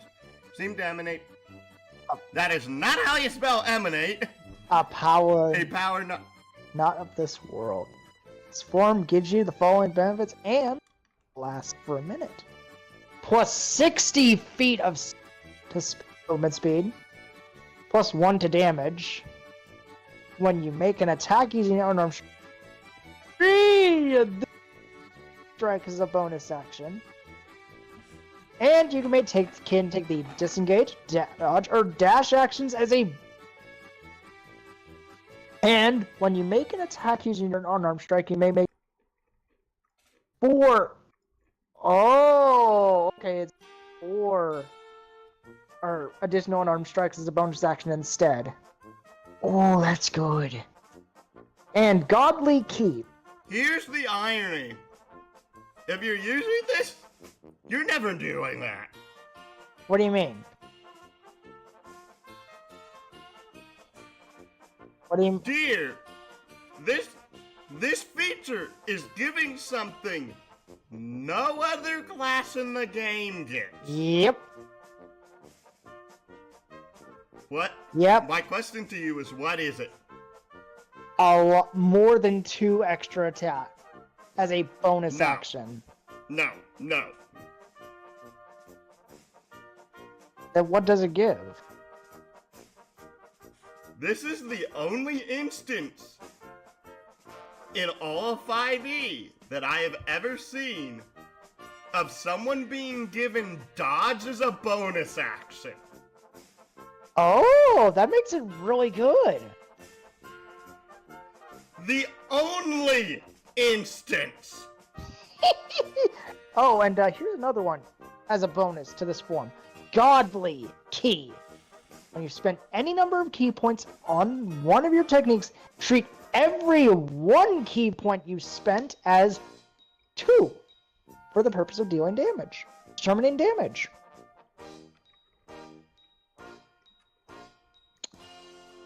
In other words, it's a little bit of key economy. And then variant feature, Super Saiyan 4. They choose a more primal path. In this form, your hair becomes black as night, and dark red fur covers your body, leaving your abs and chest bare. Disc in your eyes and brows become red as blood. Spend 4 and gain the following benefits for 1 minute. 40 feet to speed, 4 to all damage rolls. When you make an unarmed strike attack with your bonus action as part of your martial arts features, you make an extra 3 attacks as a bonus action. Well, I think they meant to say when you make an unarmed strike attack with your action as part of your martial arts feature, you may make 3 attacks additional attacks as a bonus action. That's what they were probably meaning to say at that point. Fair enough? And of course, bestial nature. Why is this considered a feature? What do you mean? Read it! What, bestial nature? Yes! While in this form, part of your restraint is taken away, allowing your anger to come forth and help you survive. While in this form, your line becomes neutral evil until you leave this form. Why is this a feature? Honestly, I think it's more so based on how things... Because Goku, when he transforms into form, he sort of goes into a primal state and stops goofing around. Owned a little bit. Well, stops. A little bit! He basically utterly decimated the Shadow Dragons and Omega Shenron using this, along with some of the other Shadow. Well, with the exception of Nuova Shenron. Shenron's the giant green dragon. Actually, right? Shadow Dragons are different. There are 7 Shadow Dragons. The Shadow Dragons came about as a result of an overaccumulation of negative energy building up with the Dragon Ball, the Dragon for selfish wishes. But Shenron's the big green dragon, right? Yes, the Thank you! The Shadow Dragons are still 7 different negative variations of Shenron, all of which it came about out as the result. They weren't important enough to be put into the Dragon Ball Z Pokemon game, so shut up! So, what do you mean? There's a fire red hat called Dragon Ball Z Team Trading in the Shadow Shenrons are not important enough to be in that That's game, because they were so part. I don't care. However, it's because of the fact that these manifest as the result of the constant selfish wishes causing negative energy to build up in the Dragon Balls. Oceanus Shenron actually came about because of a very dirty wish-ish. You're probably wondering, who the heck made such a dirty wish, right? I'm like, who in the heck are you talking about? Oolong the pig. Oceanus Shenron came about as a result of Oolong's wish. I don't know who Oceanus Shenron is! The Water Shadow Dragon in Dragon Ball GT. I never watched any of GT! Well, Oceanus Shenron's origin was that she was manifested from Oolong's perverted wish of Oolong wishing for an extremely comfortable pair of panties.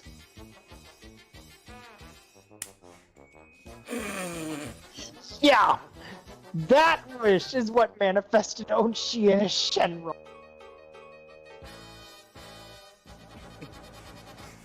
And At 15th level, you can choose one tier 1 technique, one tier technique, and one tier 3 technique. You may use each of these techniques once at their lowest levels without expending any ki. You must finish long rest before using any of your signature techniques again. next up, It's 17th. yep, Super Saiyan Blue, as I like to. In this form, your hair becomes blue! In the fire in your aura becomes blue! But keeps its fiery behavior. 5 key points. It gives you the following benefits for 1 minute. 30 foot speed, 3 AC, 7 to damage. Whenever you make an attack using your unarmed strike, you may make 3 additional unarmed strikes as a bonus action. Same thing, Super Saiyan 4. Oh, that's it Super rolls Saiyan 15. 5. Your fur and hair becomes silver and your aura pulses white around you. You may use your bonus action. And 5 ki. 50 feet speed, 2 AC, 6 damage. If these are right, that means that you technically have like over 150 feet of speed at level 14. Oh. Oh boy.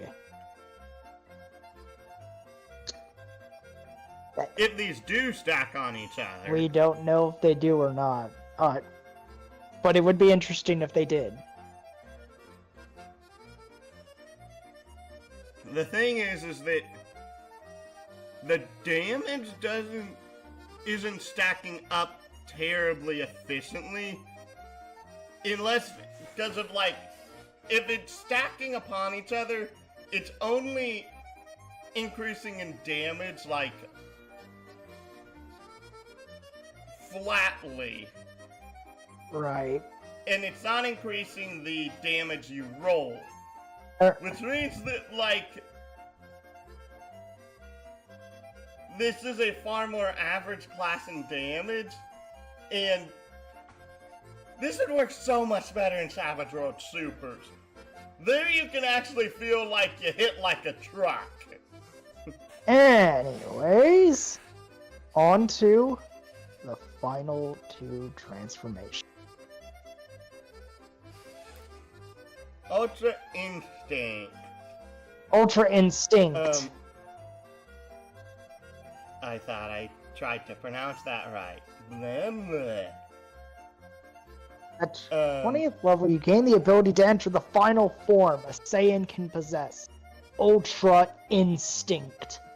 This form takes away thought from your attacks, acting on animal instincts alone, giving you major boost in speed, power, and defense, and capabilities to their maximum. Your hair becomes pure white, and a raging navy blue aura surrounds you. You may use your bonus action to enter this form while using Super Saiyan Blue or Super Saiyan 5. While in this form, you gain the following benefits for 1 minute. Plus 45 feet to your movement speed, plus 5 to your AC, plus 5 to damage, and whenever you make an attack, using your unarmed strike, you may make 3 additional unarmed bonus action. Galaxy Key. When you spend any number of key points on one of your tickets, treat every 1 key point spent as 3 for the purpose of determining damage. Ultra Instinct Defense. While you are an Ultra Instinct, you gain the following defensive capabilities. When you are hit by a creature with all subsequent attacks made by that creature on that made disadvantage. When you're That's not that big a deal at level 20. When you are subjected to a dexterity saving throw to take half damage. That's amazing. Yeah, Alpha Spawn. You are immune to non-magical piercing, slashing, and bludgeoning. And you have legendary. Due to the pure speed of Ultra Instinct, you are able to interrupt the actions of others. You have 3 legendary actions and can use them for the following options. Attack. You make a single unarmed strike against a target. Signature technique. You may use one of your signature techniques or global ki. Spend 3 ki to force each creature within 30 feet of you to make a strength save or be pushed back 60 feet from you. That doesn't seem that good. Aside from the second one, depending on what the signature. Okay, the weird thing about the techniques here is that there isn't a list of how many techniques you can have at a given time. It only lists when you can take new techniques of certain power levels, which is weird. Next up, the variant feature. Legendary Super Saiyan, aka Broly. There are very few Saiyans that forego the powers of Ultra Instinct for an equal, if not greater power. Legendary Super Saiyan. In this form, your muscles swell to an unimaginable size, and your hair and aura are a vibrant shade of green. Your eyes become pure white. You may use your bonus action to enter this special form, or a special transformation from Super Saiyan Blue or Super Saiyan 5, and spending 6 key points. While in this form, you gain the following benefits for a minute: plus 20 feet to speed, plus 2 to damage. Whenever you make an attack using your part of your martial, you may make 2 attacks instead of 1. And here's some extra stuff here. You have tough skin. You have resist to all damage except psychic damage. Okay, here again, I know how much I go on Bear Totem, but this is a level 20 feature. I don't care at a level 20 feature. Unlimited. It's rare that games reach level 20, and on top of that, if you're playing a level 20 game, you aren't playing to become stronger. You're playing a grand narrative, and you're in it for the story, not for a power trip. Because if you're in it for a power trip, that would have occurred long before level 20. Unlimited ki. You have no ki maximum while in this form, and you gain 1d8 extra ki every turn without to charge up. Any ki above your maximum is lost after you leave this form. Growing power. The longer you stay in this form, the more powerful you become. Each round you stay in this form, you gain extra benefit. Round 2, you gain another plus 3 to damage rolls and a plus 10 to speed until you form. Round 3, you may add 3d6 to the damage dice of your ki base and add pool. Round 4, your damage die for your unarmed strikes increases to 1d12. And you may make an additional extra 2 attacks as part of your martial arts feat. Round 5, you may take an additional action on each of your turns, and your speed increases by 60 feet. Round 6, the pinnacle of power. At round 6, you gain plus 10 to damage rolls, and you cannot be reduced to less than 1 hit point while in this form. When you leave this form, you immediately drop to 0 stable. Yeah, here's my problem here. The very first sentence of this feature, because of this makes it seem like this is considered less desirable than Ultra Instinct. Why the cluck would anyone take Ultra Instinct over this? Sure, you weren't getting the plus 5 to AC, but who the cluck cares? You are a walking tank. You eat damage for breakfast. Lunch, dinner, dessert, and New Year's. And a snack.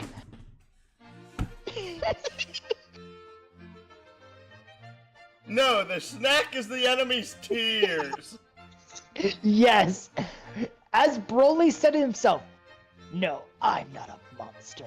I'm a devil.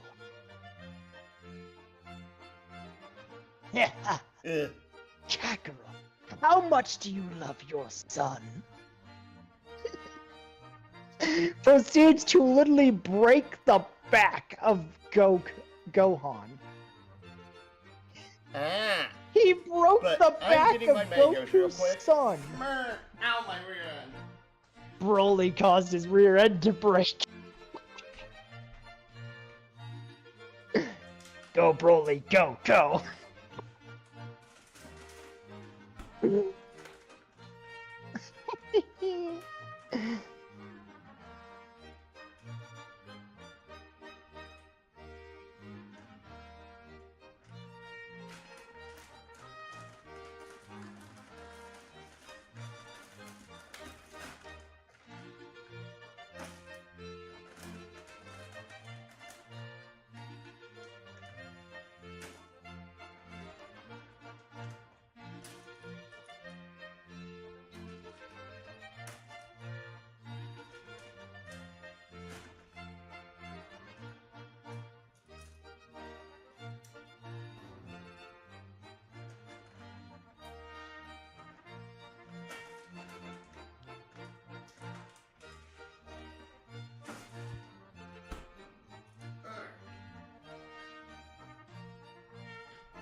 Way of Mastery.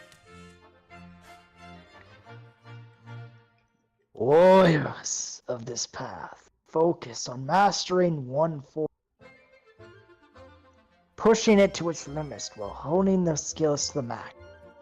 For a mastered Super Saiyan can make even Super Saiyan 3 look like child's play. Key control. Starting at level 3, you do not need to spend Ki to activate Super Saiyan 1. And its normal duration is increased to 2 minutes. Saiyan speed. It's 1 key point, but doubling its time. That It says you don't meh. need to spend Ki at all to activate it. Yeah, I'm basically saying you aren't spending 1 key point. It's 1 key point, and due to the infinite key regeneration, that's pointless. Saiyan speed. Beginning at level 7, while you are in Super Saiyan 1 form, you gain the following additional benefit. Plus 20 feet of movement speed. When you make unarmed strikes, using your action as part of your martial arts feature, you may make one additional strike. Use your bonus action. You may make one additional strike as part of that action. Basically changing it from 1 strike to 2 strikes as a bonus action. Saiyan strength. Beginning at level 10, while in Super Saiyan 1 form, you gain the following additional benefits. Plus an extra 10 feet, an extra 4 to damage. Flat 4 to damage. Saiyan toughness at level 15. You have resistance to non-magic slashing and bludgeoning damage.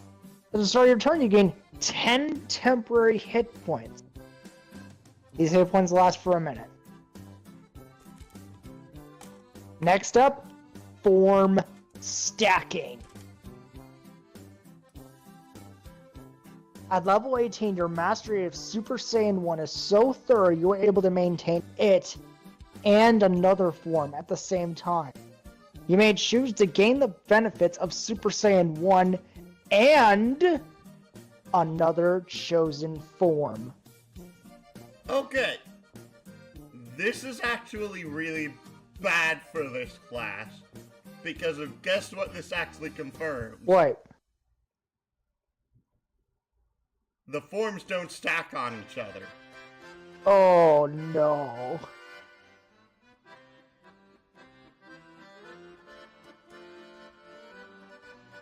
This one feature single-handedly makes the entire class worse.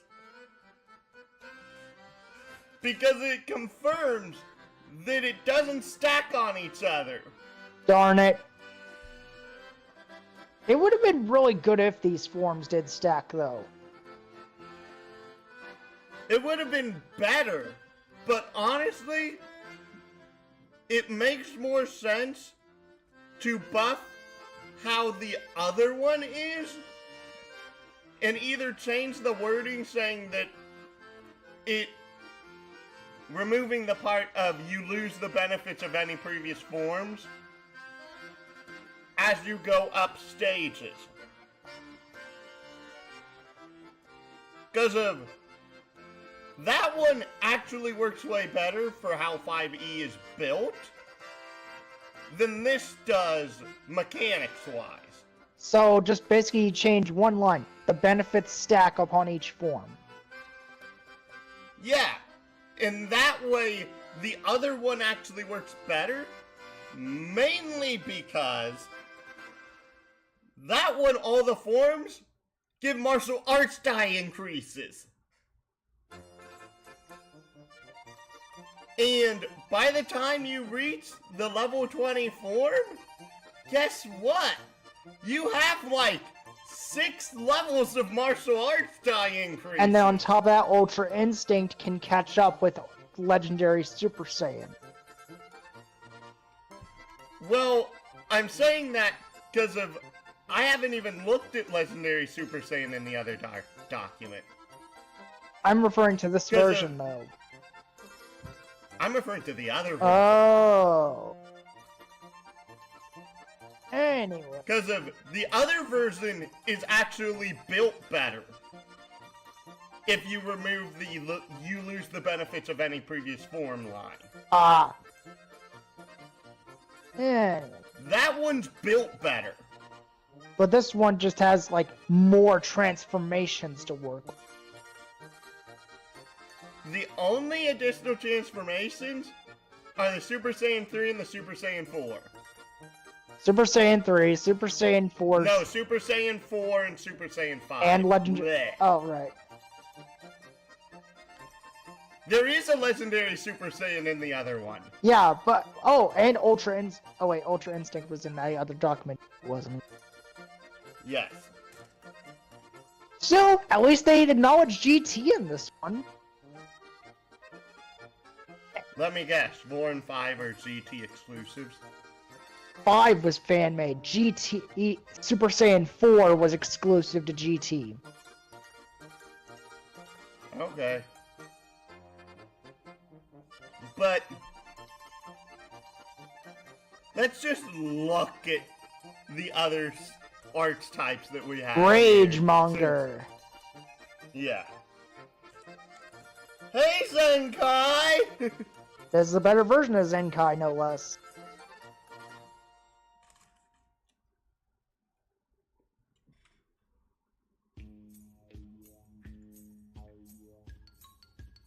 Per turn to a maximum of your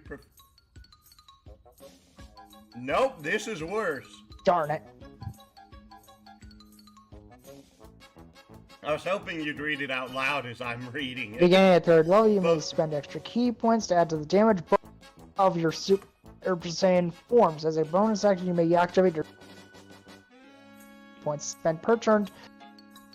Will max your proficiency bonus for each point spent this way. You get an extra +1 damage bonus lasts until you leave that form, or and as this ability is a drawback, however. You also 5 feet of speed for every key point spent for the duration. Negligible loss if you stack all the forms together.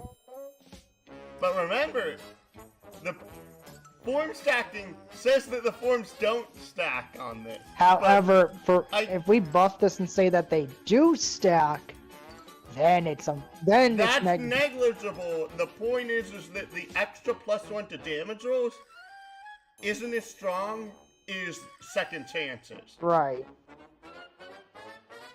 So we would, instead, if we were to use this version, we would switch this Zenkai to be, the other Zenkai. Reckless Aggression. 7th level is bonus action on your turn. You can choose to enter a state of rage. Make sure your attacks hit harder to avoid. Using the speed turns an extra 2 key per turn. Negligible. And you gain advantage on all attacks you made while simultaneously... Why are you getting Reckless Attack at a negative at 7th level? No document. You shouldn't have to have a resource cost for reckless attack! Next up, Wrathful Presence.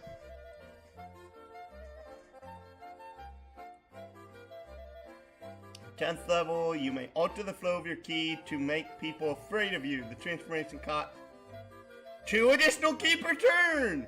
Activate this bonus action! Creatures who start their turn or enter space within 30 feet of you must make a wisdom set. Why are you This is another feature that already exists! Because if this is the freaking, Oy vey, what's it freaking called? Duh. It's Order of Vengeance, Channel Divinity. This is the Vow of Enmity.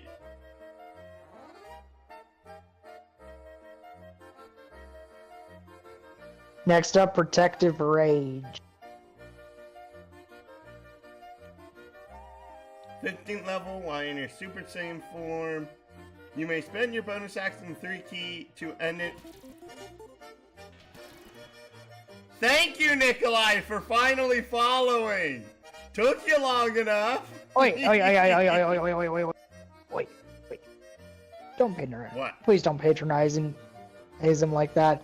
He's just being nice by following. I know, I'm poking fun at him a little. Yeah. Okay, I'm just trying to help you clarify.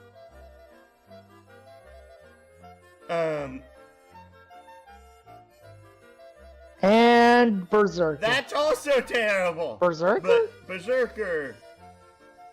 You enter Berserk Uncontrolled Rage. You gain all expended ki points and gain the following benefits until you either don't take damage, do not damage an enemy after 1 minute, or are knocked unconscious. This new form drains 5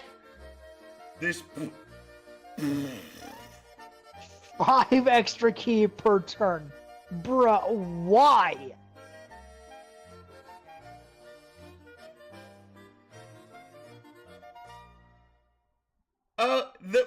Why are all the things on this subclass terrible? Okay, yeah, moving on, Ki Blaster.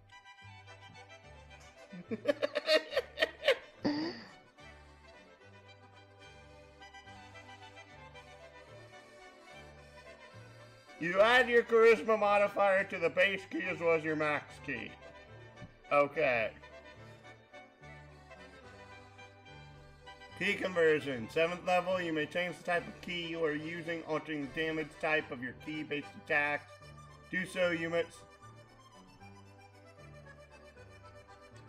Why? Why are you giving it one of the single worst monk abilities of all time? I'm gonna guess Way of the Four Elements. Yes! Oh, no! Although, to be fair, you got Radiant, Fire, Force, Necrotic, Lightning, Ice. I don't care! It's that you have to spend 2 ki per attack on this! Oh, yeah, that's... It's not 2 ki per attack action! It's per attack! Oh! Which is different! So, in this case, Way of Mastery is so far the best one that we know of. Honestly, I want to look at the subclasses for the other document because they have to be better than this. Next up, Charged Blast. Extra round, charging your key attack, allowing you potentially double the damage of your next key attack. While charging your attack, you cannot move and cannot take reactions till the end of your next turn, where you may spend up to double the key points indicated by the technique. Finally, something actually usable in one of these subclasses. Ki... Besides the enhanced key pool. Ki Aura.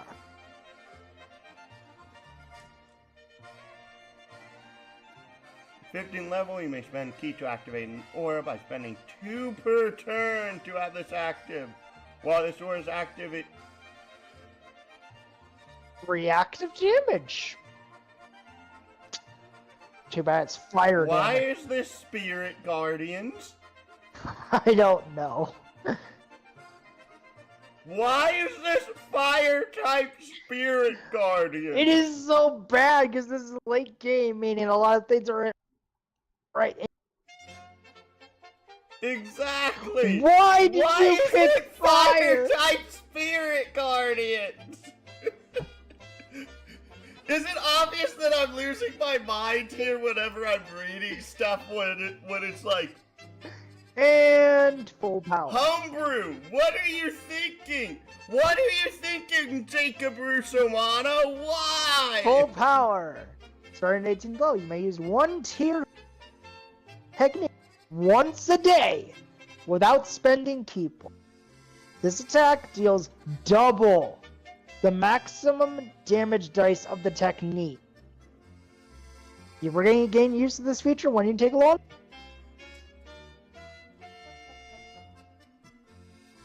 That's better, but it's a level 18 feature. Why couldn't you get this at level 7? We'll have to switch that around then, won't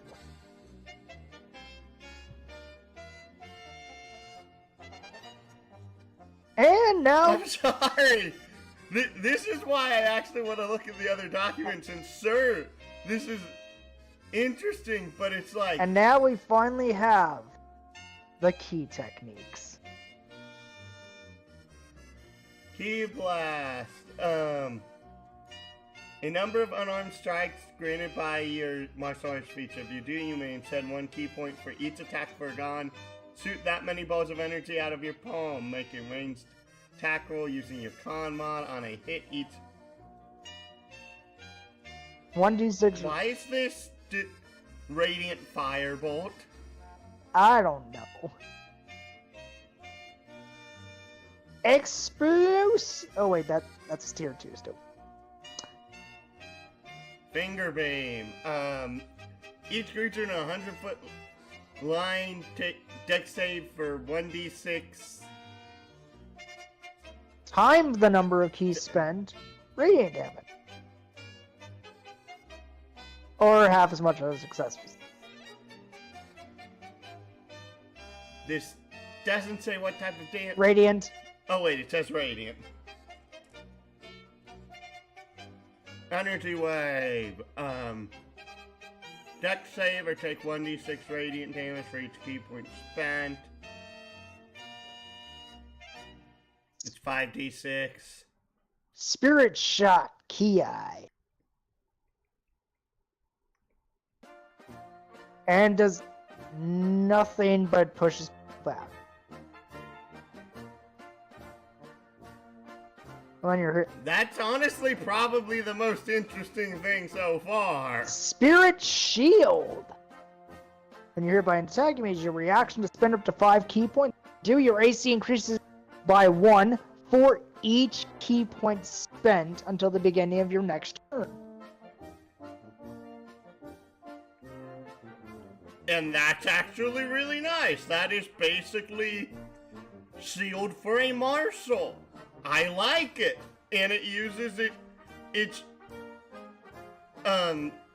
resource generator in a way that's interesting. I like it. Not to mention, this would really help, especially when you're an ultra as well. That makes you even more unhittable.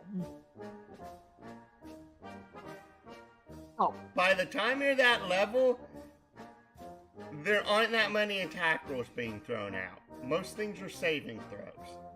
Ah. Anyways, on to the tier 2s. Kamehameha! Oh, wait. Kamehameha! Huh. You may use your action to charge up a Kamehameha, spending up to 8 key points. Creatures in a 100-foot line must make a dexterity save. Take a number of d8 damage equal to the points spent. 8d8! That's better than a fireball. This one actually doesn't say the type of damage, dearie. Wait. You're right, it doesn't. What the heck? Well, And here's the funny thing. it's probably Radiant. If we go off that Dragon Ball Z team training game that I mentioned earlier, you want to know what David's type this would actually be? What? Fire. No. I'm guessing it's more than likely Radiant. Fair. Bear in mind that game didn't have fairy type damage. I hate types so much. I fucking hate them. I hate them.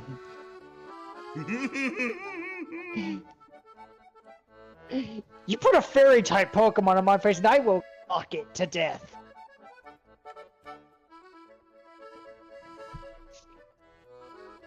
Did I really just hear what you just said? What? Never mind. What, Glock? No, I heard a different word. No, I said Glock, as in a gun. As your Destructo does 6 key, range attack roll, d8 radiant damage to a single target within 100 feet. 68. Interesting. I hate how the name of the feature and how it's spelled in the feature are spelled differently. I hate that. Wait, where? Oh, the one letter different. Yes, I hate it. Thank you. Special beam cannon. But no. Dun dun dun dun. No, no, dun dun dun dun. But no, no, dun dun dun dun. What? 1d6 fire and cold for every 2 key points spent, up to 5d6s, or half as much on a failed save. Every creature in a 100-foot line. What's the deal with lines in this? I get why it's lines, but it's a thing of 5e hates lines that are over 40 feet long. And it's mainly because of once you start getting into the 50-foot plus range, you can do some really stupid things with line attack. Anyways, that's all of the tier 2s, is it not? No, there's explosive waves. Oh, right. Yeah, that's true. Let's see here. As an action, you may spend 3 key points to force each creature within 100 feet. You should save, push back 20, and deal 2d8 radiant damage, taking half damage and not being pushed on a successful save. 2d8. It's a stronger booming blade. Oh. Well then, next up is tier 3, where we get to the, well, some of the good stuff. Some. Solar flare. Con save would be blinded for 1 minute by spending 6 key points for a 60-foot cone. Why is this a cone of cold that only does blind? Why? And why is it that the creatures can remake the saving throw at the end of each of their turns? You're spending a resource, a regenerable resource. But a resource nonetheless. I'm like, why? Anyways, onto the tier 3. Bad Jacob Rossomano. Anyways, instant transmission. Spending 10 key to teleport to any place you have been to before or can see as it's on the anywhere on the same point of existence, mind you. Anywhere. I have to ask this. Can you take people with you via instant transmission? Yes, you were able to do that. They were able to do that actually in the show. Were the other people having to be Saiyans as well, or no? Nope. Okay.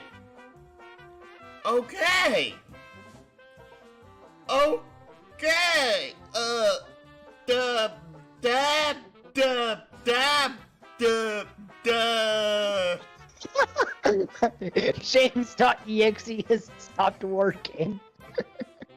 Yeah! It has taken this long in either of these documents for me to be like, well, okay then, this is busted. It is 10 key though. Remember, you can regenerate key infinitely. Oh my. Oh, so you could literally just basically go somewhere. Oh, it's the prep time cheese. Instant transmission is more than prep time cheese. You can literally teleport an army in an hour. Like, okay, give me a moment. I'm not kidding. You can teleport an army in an hour with this. And Dragon Fist. I'm like, you don't realize how powerful that is. There's a reason why most teleport spells in 5e have a limit to the number of people they can take with them. I see. Anyway, Dragon Fist. Fair. As an action on your turn, you may spend up to 8 key points to make a ranged attack roll on a hit. 2 on a hit, deal a d10 fire damage. Yeah, that's kind of pointless. For each key point spent. Instant transmission is the big winner here for like insanely busted things. For each key point spent to a single target with feet. Really? Yeah, Dragon Fist is not good. Oh, but here's a good one for you. Before creation comes destruction. Hakai. It's Finger of Death. You may use your action as 15 key to send a destructive wave of energy at a creature within 60 feet of you. If the creature has 100 hit points, Constitution save will be utterly destroyed. Its body is turned to dust. Along with all of its gear except magic items and it cannot be regenerated. It's a con save. And it's Finger of Death. It's not even getting the good part of Finger of Death, which is that if it has over 100 HP, it deals 10d6 necrotic damage. It's Hakai, used by Lord Beerus in Dragon Ball Super. I know who Beerus is, but I have not seen a single part of the anime with him in it. Anyways, Destructo Disc Hexablade. You may use your action 15 key to charge up this massive Destructo Disc. Use an option between the two. You throw a massive Destructo Disc at a single target within 100 feet, dealing 15d10 radiant damage. Or, your Destructive Disc splits into 5. Roll a ranged attack for each disc, each of which deals 3d10 radiant damage on a hit. You may have each disc hit a different target, or the same target.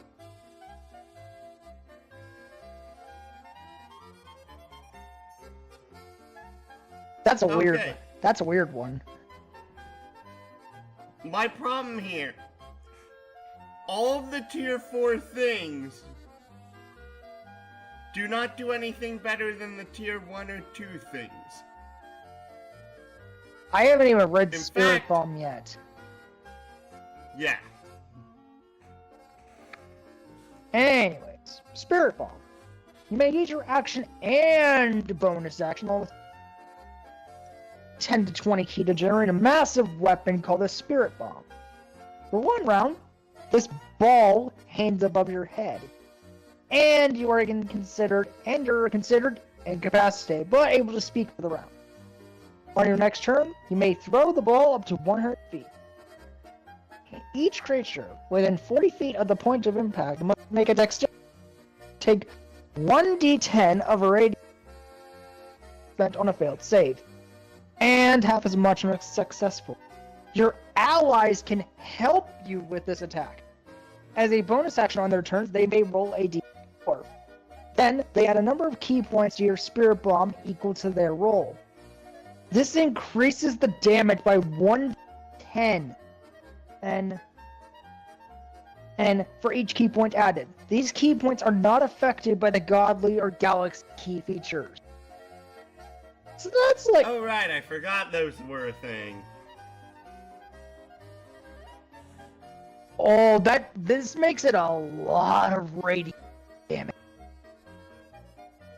And I do mean a lot.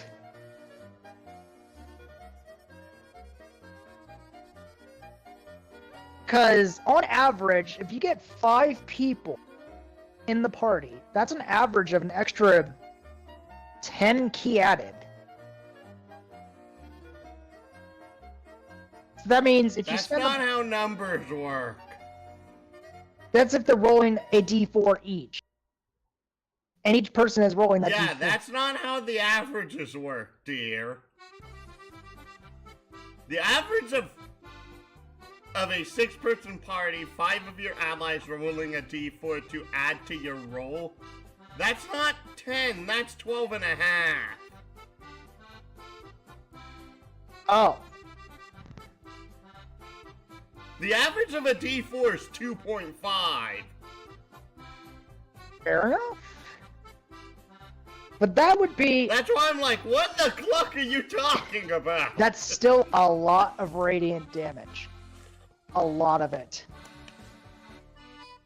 Especially if they fail that save. Even if they're resistant, that's still a lot.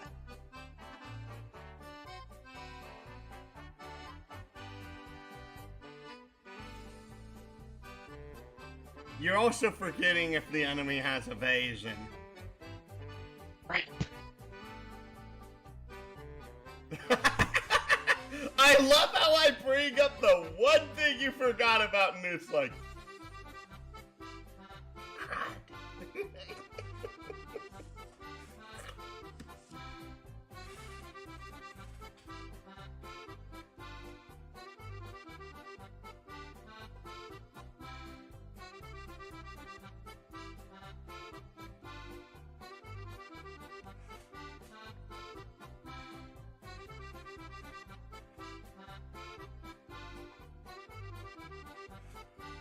Honestly, I want to look at the other Super Saiyan now. Mainly to see its archetypes here. Because of...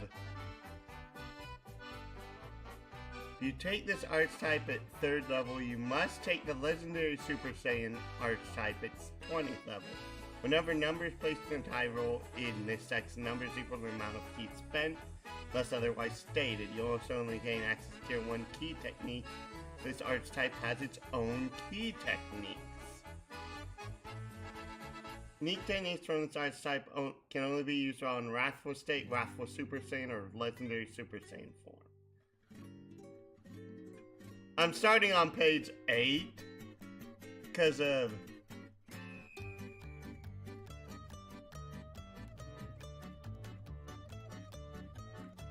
There's only 2 subclasses here.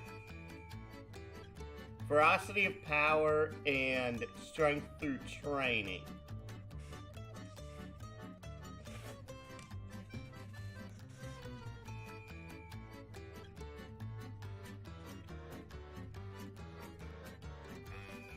But also bear in mind that they're level 20 features. Man alive, it has been pouring rain outside for like the last 25 minutes.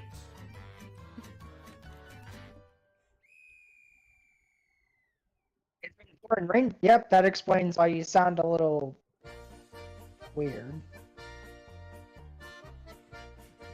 I shouldn't. I have had 0 drop frames. I have had 0 connection issues in regards to my pack ping.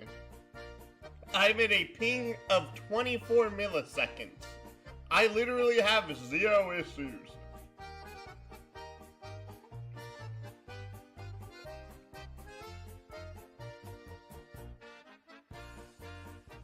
Interesting. Wrathful State, you can channel in Uzaru and lose the ability to access any of the Super Saiyan forms aside from Legendary Super Saiyan. Can activate this state by spending 3 ki as a bonus action a number of times equal to your proficiency bonus. All expended uses are regained after a short rest. While in this state, you gain following benefits. Cover 1 ki at the start of every turn. You have advantage on all strength and con ability checks and saving throws. You have +1 to damage. Whenever you attack with an unarmed strike, you may make an unarmed strike as a bonus action. This does not stack with the unarmed strikes you may perform as a bonus action while in Legendary Super Saiyan form.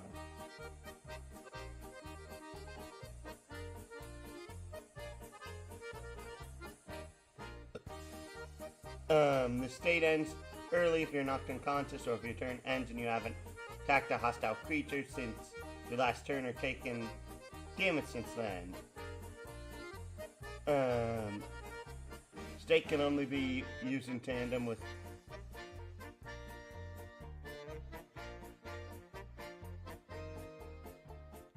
the Legendary Super Saiyan.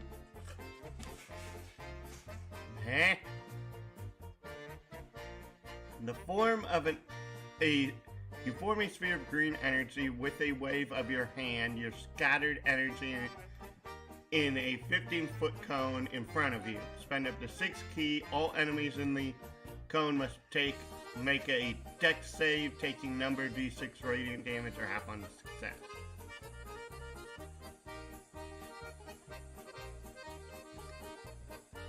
At 7th level, you gain the benefits of the grappler feat. You reroll 1s and 2s on your unarmed strikes damage rolls.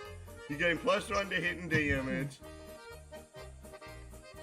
You have resistance to all bludgeoning, piercing, and slashing damage. Finally!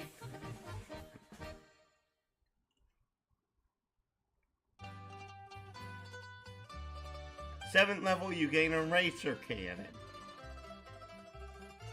Are you even paying attention, or are you just off on La La Land?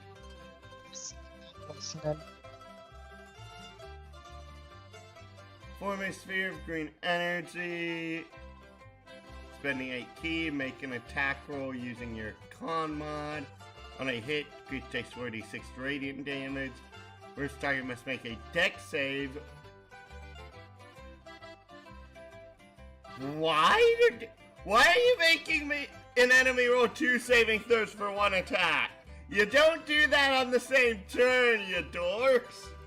Wait, what attack? Eraser Cannon. Eraser Cannon, let's see. Oh, right. Oh, the Ferocity of Power archetype. Yes.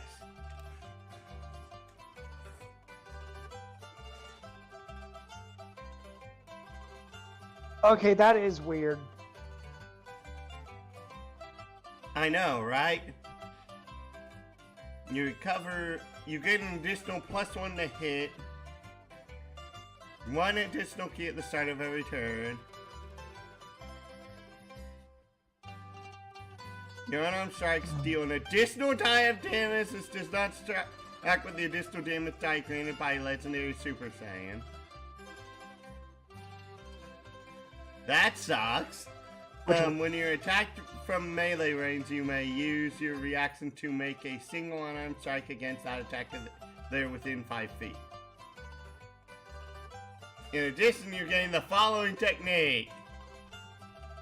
Blaster Meteor. 10 ki. All creatures within 30 feet must make a dex save. On a failure, they take number d8 radiant damage, half as much on a success. Then the hashtag means basically the number of ki. I think that means it's supposed to be 10. Yeah, I read that.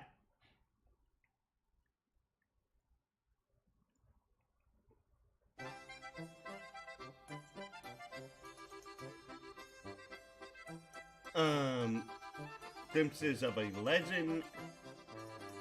up to twice while grappling a creature you may use a right. What?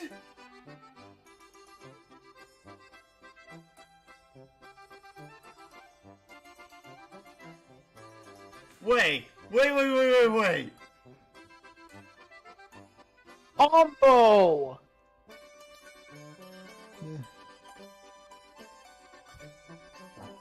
Oh!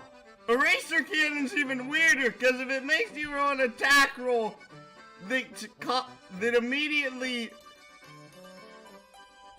have to make a saving throw against the attack roll for additional damage. That's not how additional damage works!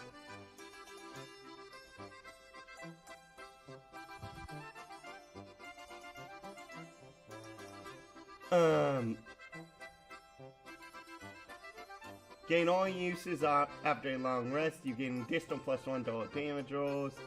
Gain gigantic breath. Fire a massive blast of ki from your mouth at 200 foot by 5. Dadgummit, what is with these 100-foot lines? I don't know. I'm sorry. I would love to just go with you and sew in freaking Roll20 and just draw 100-foot lines with you to show you the weird stuff you can do with them. Oh dear, oh boy. Boy. Once you get over like 40 to 50 feet, lines start doing some really stupid things. And I mean really stupid. You can literally start forming spirals. Oh, dear to God. It's that dumb.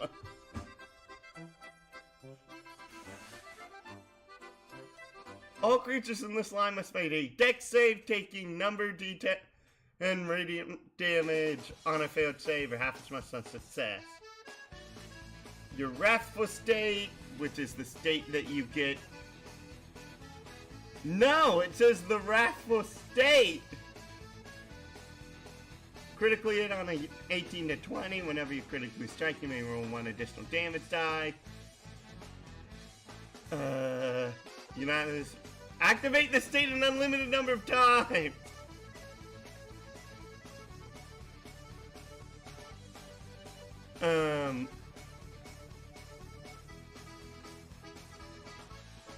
Weight training. When you take this archetype at 3rd level, results of your training have begun to show.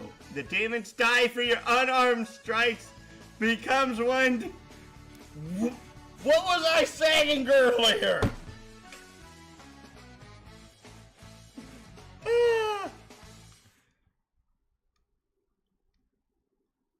It increases all of your unarmed strikes by a damage die, which is actually really funny because of if we stack that on top of the ones previously, you end up with some really goofy numbers. Big number go boom. Let me actually do this calculation real quick. Well, actually, let's read through some of the rest of these. 7th level, your prowess as a natural born combatant has begun to show. When you take the attack action, you may spend 2 key points to gain an average on your attack roll. Advantage on your attack rolls. Blah, blah, blah. May be done as many times per turn as you like. However, each successive use of this ability increases its cost by 1 key point. The cost is only reset when combat ends.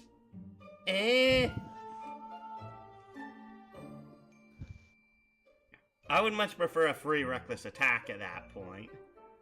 At 10th level, a result of your training has allowed you to surpass the previous limits. Gain following effects. You permanently gain HP equal to 10 plus your con mod. So basically, you gain 3 levels worth of experience, 3 levels worth of health that is maxed. You can spend 2 key to take the dash, disengage, or grapple as a bonus action, not dodge.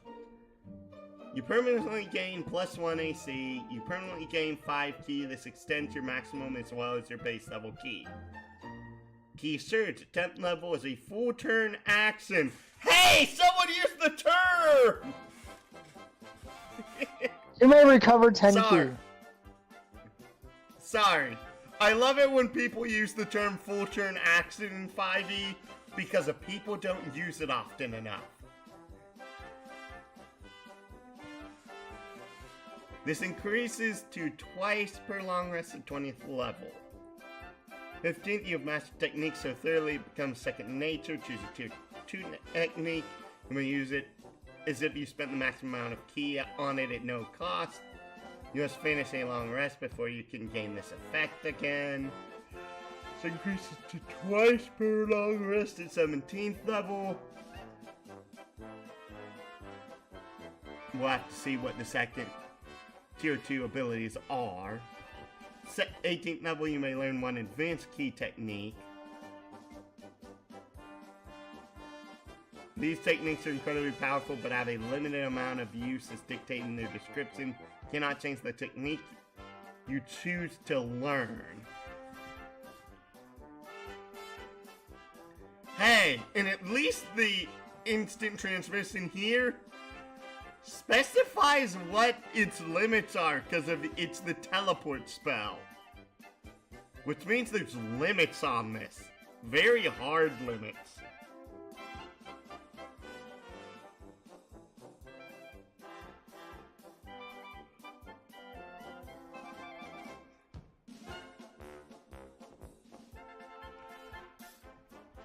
So, let's see here.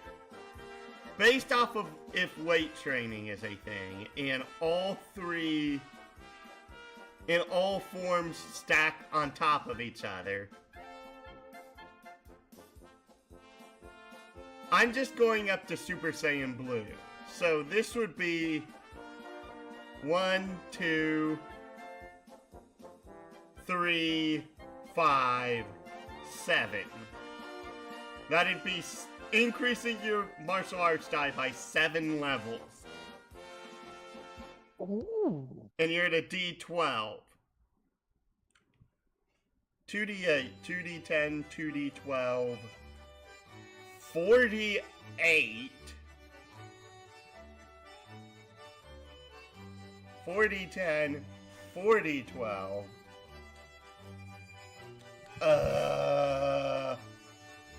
68. No.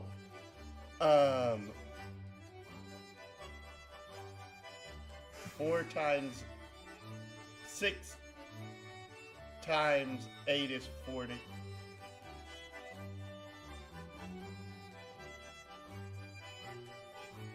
That's 60-10.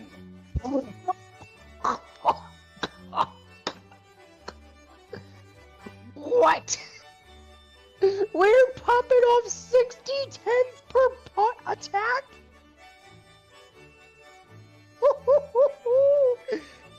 That is 7 Okay, if anyone's questioning how that works, it's because of the fact that when you go up from 1d12, you don't go to 2d6, you go to 2d8, because if 2d6 is not a nominal increase in average damage.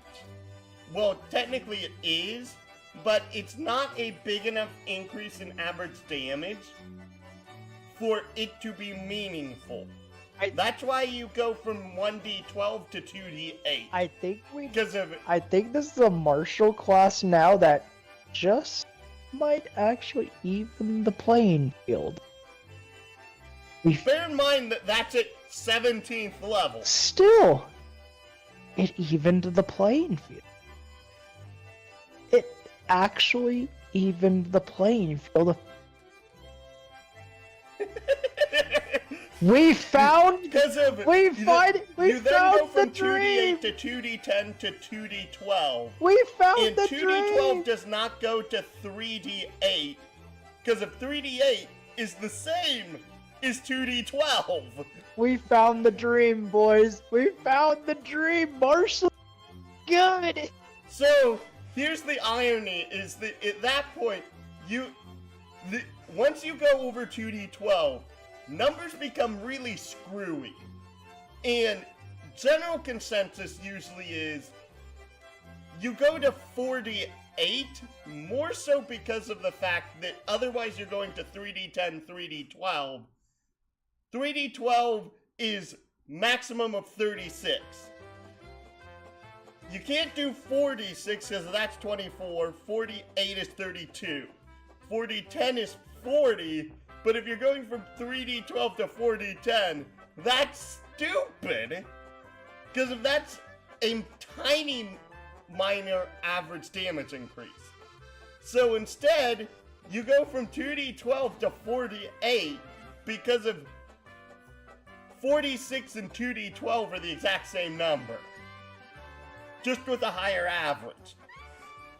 So you go 2d12, 48, 4010, 4012. 4012 you have another weird issue because of that's 48. 48 is freaking 68, which means it has to go up to 6010 to reach another nominal average damage threshold increase. Still, we found the dream. We found a marshal that evens the playing field. And there was much rejoicing. Let me guess. You don't even weren't even thinking about how this would work in that fashion, having martial arts dice stacked on top of each other. So I didn't realize it, but once you said, I'm just sitting there like, we finally lived it. We finally found the dream. Rubs your head. Rubs Berserker Bahamut's head. We found rubbing head on camera. We rub. We found the golden marshal. We found it. We actually found a marshal that can keep up with casters. Again, the only reason it's doing this is because of we're removing the portions from all of the future forms that say you lose the benefits of any previous forms and instead gain the following benefits.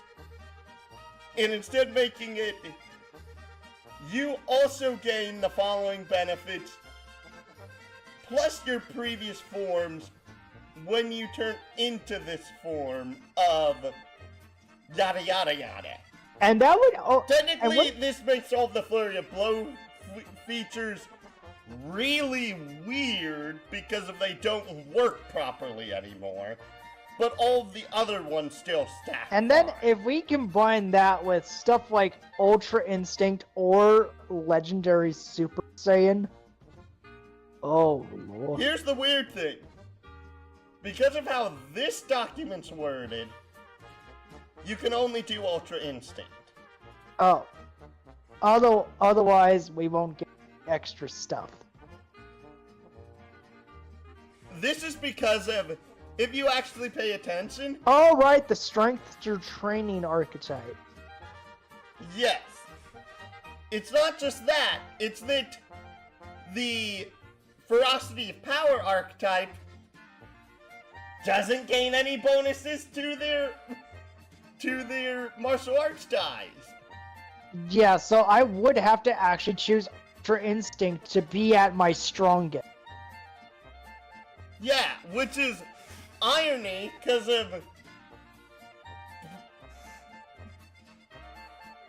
in lore, Broly's an absolute beast of a character. To be fair, to be fair though, Broly in, well, the now canon version of Broly, this man was mollywopping Super Saiyan Goku and Super Saiyan Blue Was mollywopping Super Saiyan Blue Goku and Super Saiyan Blue Vegeta.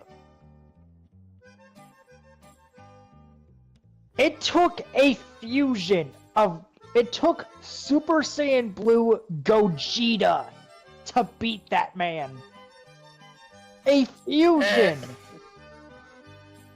It took a fusion to beat this man. The irony is, Broly's one of the legendaries in the Dragon Ball Z team training game. I know this! Which version of... Oh, right, Z Broly. No, the game's Dragon Ball Z team training. He's one of the legendaries in that game. Ah. Did you ever actually what ifs to Broly? Like, if he could reach Super Saiyan... If he could reach Super Saiyan 4. Thank you. Seriously, what if he could do that? Think about that. Think about how terrifying that would... I mean... Let's shrug. There's already video game evidence of him having additional what ifs of him being able to go to Saiyan 3. Well, legendary Super Saiyan 3. Alright.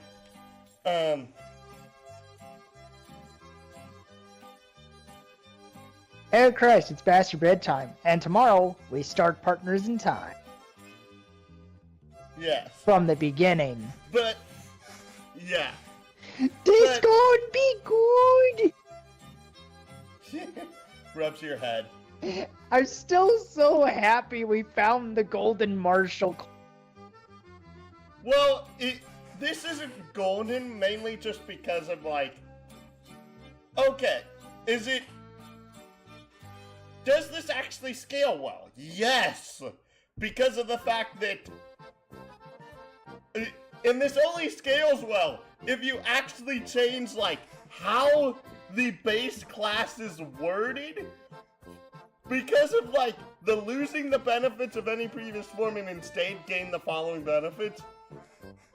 The benefits, sir, they sound impressive on paper, but this version of the class doesn't have key regeneration.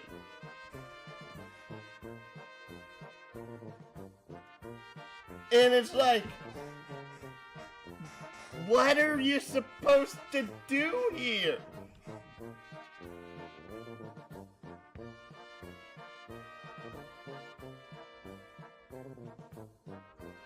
Not to mention, this class is definitely best reserved for a level, like a full 1 to 20 camp.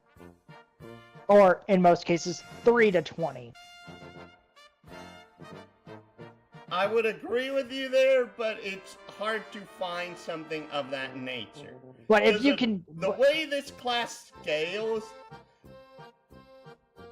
you will definitely be hurting between 1 and 10. But once you get past... 11's when you start getting to the point where you start... Because of... Let's see here. At 11, you would be at a D8, which would be a D10. D10, D12, 2D8, 2D10.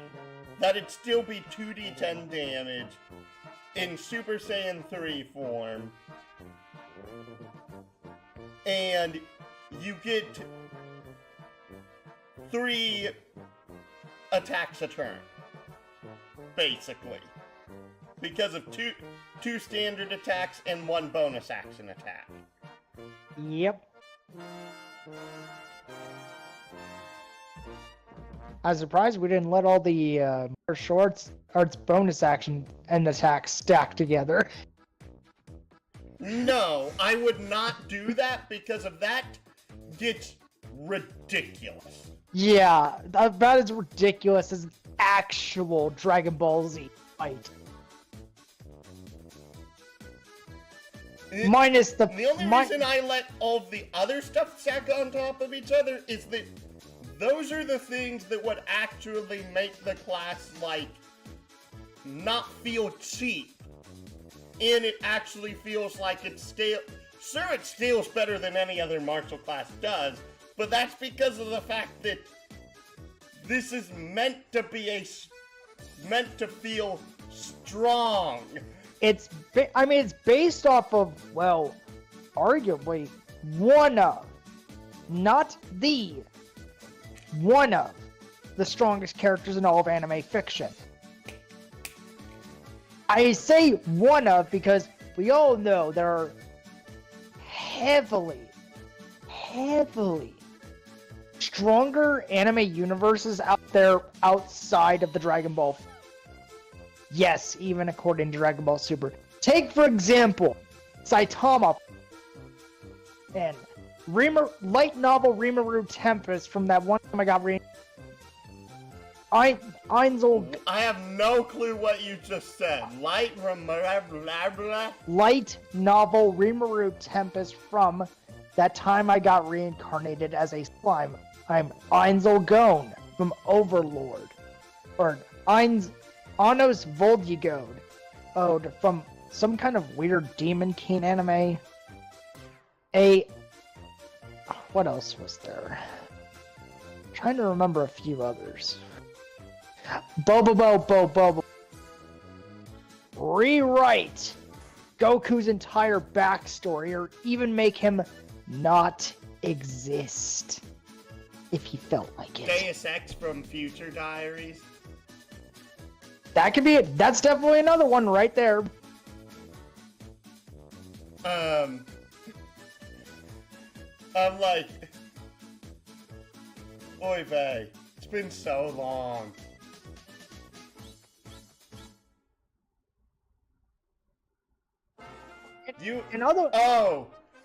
Who's the one stupid captain who just doesn't take anything seriously from Bleach? That might be me. Are you talking about the guy with the hat? Yes! Oh, you're talking about that guy. The one? Yes! The guy who's around Yoruichi a lot? Yes! He's like, like when Yoruichi's like, you're talking about my legs, aren't you? Yes!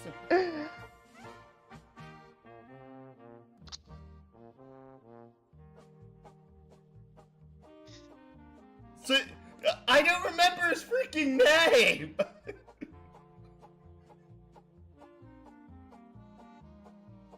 But you know exactly what I'm talking about. You are referring to the guy with the freaking hat, you're talking about Kisuke Urahara.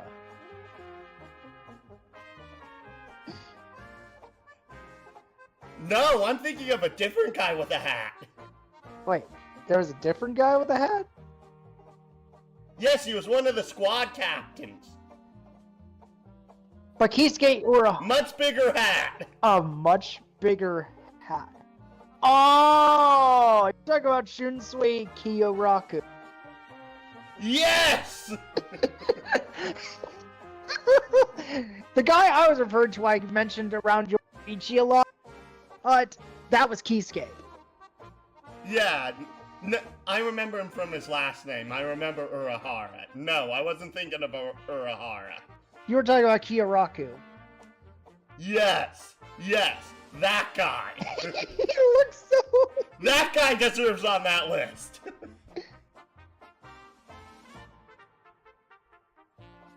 Yeah, but if there's one guy that could definitely probably take out, though, it's probably Old Man Yamamoto.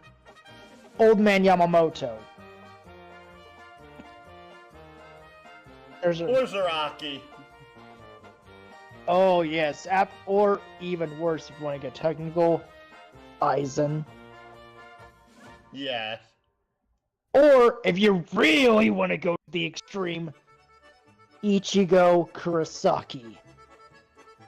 Here's the weird thing. Ichigo may have a ton of spiritual pressure, but... he's nowhere near as experienced or as powerful. Correct. Yet, anyway. The weird thing is that technically, the one stupid guy, the gay guy.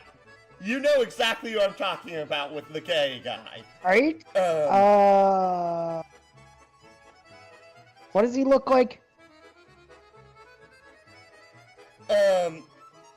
He's from Squad 11. He looks like a freaking peacock.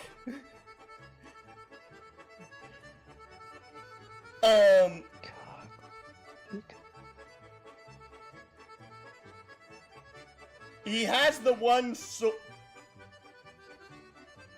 he's one of the few actual numbered members of a squad that actually knows their Sekai, and he hides his Sekai's form because of the fact that his actual Sekai's form doesn't fit the rules of Squad 11, which is that it must be a direct combat Sekai.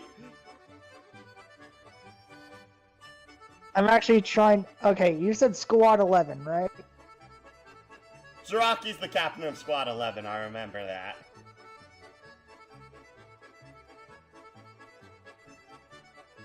And it Because if it was Zaraki, Misiru was his lieutenant, Madarame was the 3rd seat, and this guy was the 5th seat.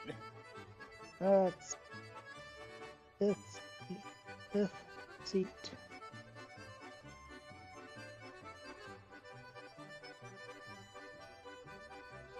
I keep wanting to say Fujikaku. And I know that's not correct. Are you referring to Makizo Aramaki? I don't remember.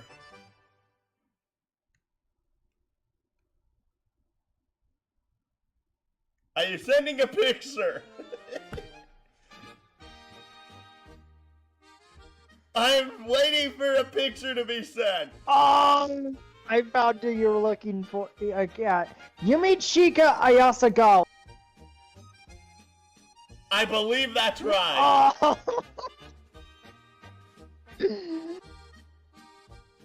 He was actually... He used to be the 5th seat of the 11th division. He's now 3rd seat.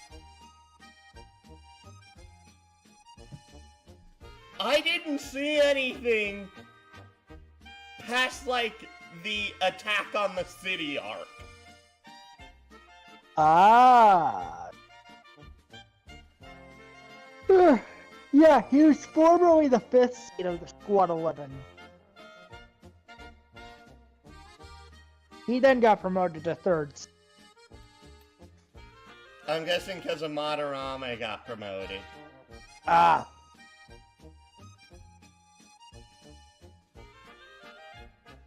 What, did Madarame die? You want to know who previously voiced Ikaku Madarame? Oh, I'm guessing his voice actor died. No. Worse. False allegation. Oh. Vic Mignogna. The same guy who voiced the original Broly. He also voiced That's right. Crow and Ruby, Edward Elric in Full Metal Alchemist. Aww.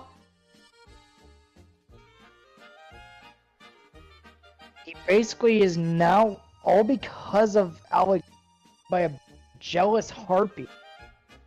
He got blacklisted from the industry. Aww.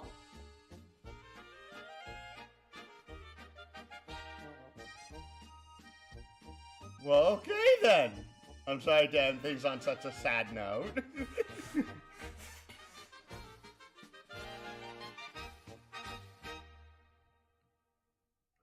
I'm trying to see if he's still doing work. Wait, what? Apparently in... let's see here. He voiced E123 Omega in the Sonic the Hedgehog series. He voiced Junpei from Persona 3.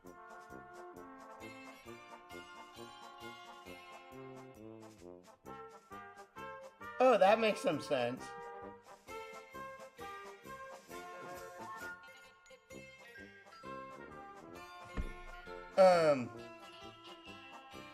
But also this class, the weird thing here is that, okay, another thing what I would do is I would change the unarmored defense from what's in this class's block to the one that's in the other class's block, because of this block is complex dex, and this one's... What the... I think there's a little bit of hope for Vic here. I'm just now finding something. In 2021, he founded his own anime dubbing studio with Convention Anime Matsuri in partner. And then in 2024, he announced that he would pay talent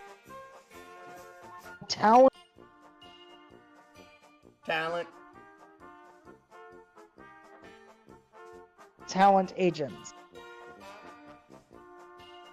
Well, he basically, in 2024, Vic Mignogna announced he has partnered with a UK talent agent called Davidson & Co. Talent Agent. Darn you, Britain! They took one of our greats away. How dare you! Give me liberty or give me death.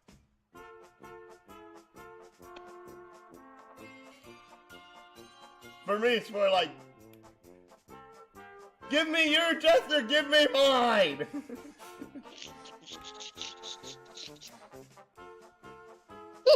You're only getting out of here with one or the other!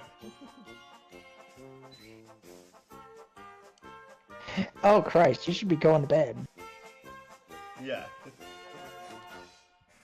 Wait, Alright. yes, tomorrow we start Mario Luigi, Partners in Time. Yes. I find it ironic that I wanted to get through 4 classes. We got through 2. Because we went on a tangent. We went on so many tangents, mainly because of, like... You sent me one version of the Super Saiyan, then you found a different one, you went through that, and we found the one that you gave me second was worse than the one you gave me originally. Even though the second one offered more... Offered what? More transformations. Only a few more, but really? The extra transformations did not add... Not only did they not add anything to the class, but, like, they didn't add anything interesting. Ugh, excuse me. Anyways, we're now going to end things here for now. Like, comment, and subscribe if you enjoy our work, and please do share our content and join the Discord. It really does help us out. Yeah, and next time we do Homebrew review, all we've got left to look through is Evoker and Death Knight. Yes. Now I'm sure he'll find more whilst we're in the middle of things. And please do share our content and join the Discord. It really does help us out. And follow us here on Twitch and on Facebook. Or come with the Starship LP, whether it be hero, villain, or NPC up when all ideas are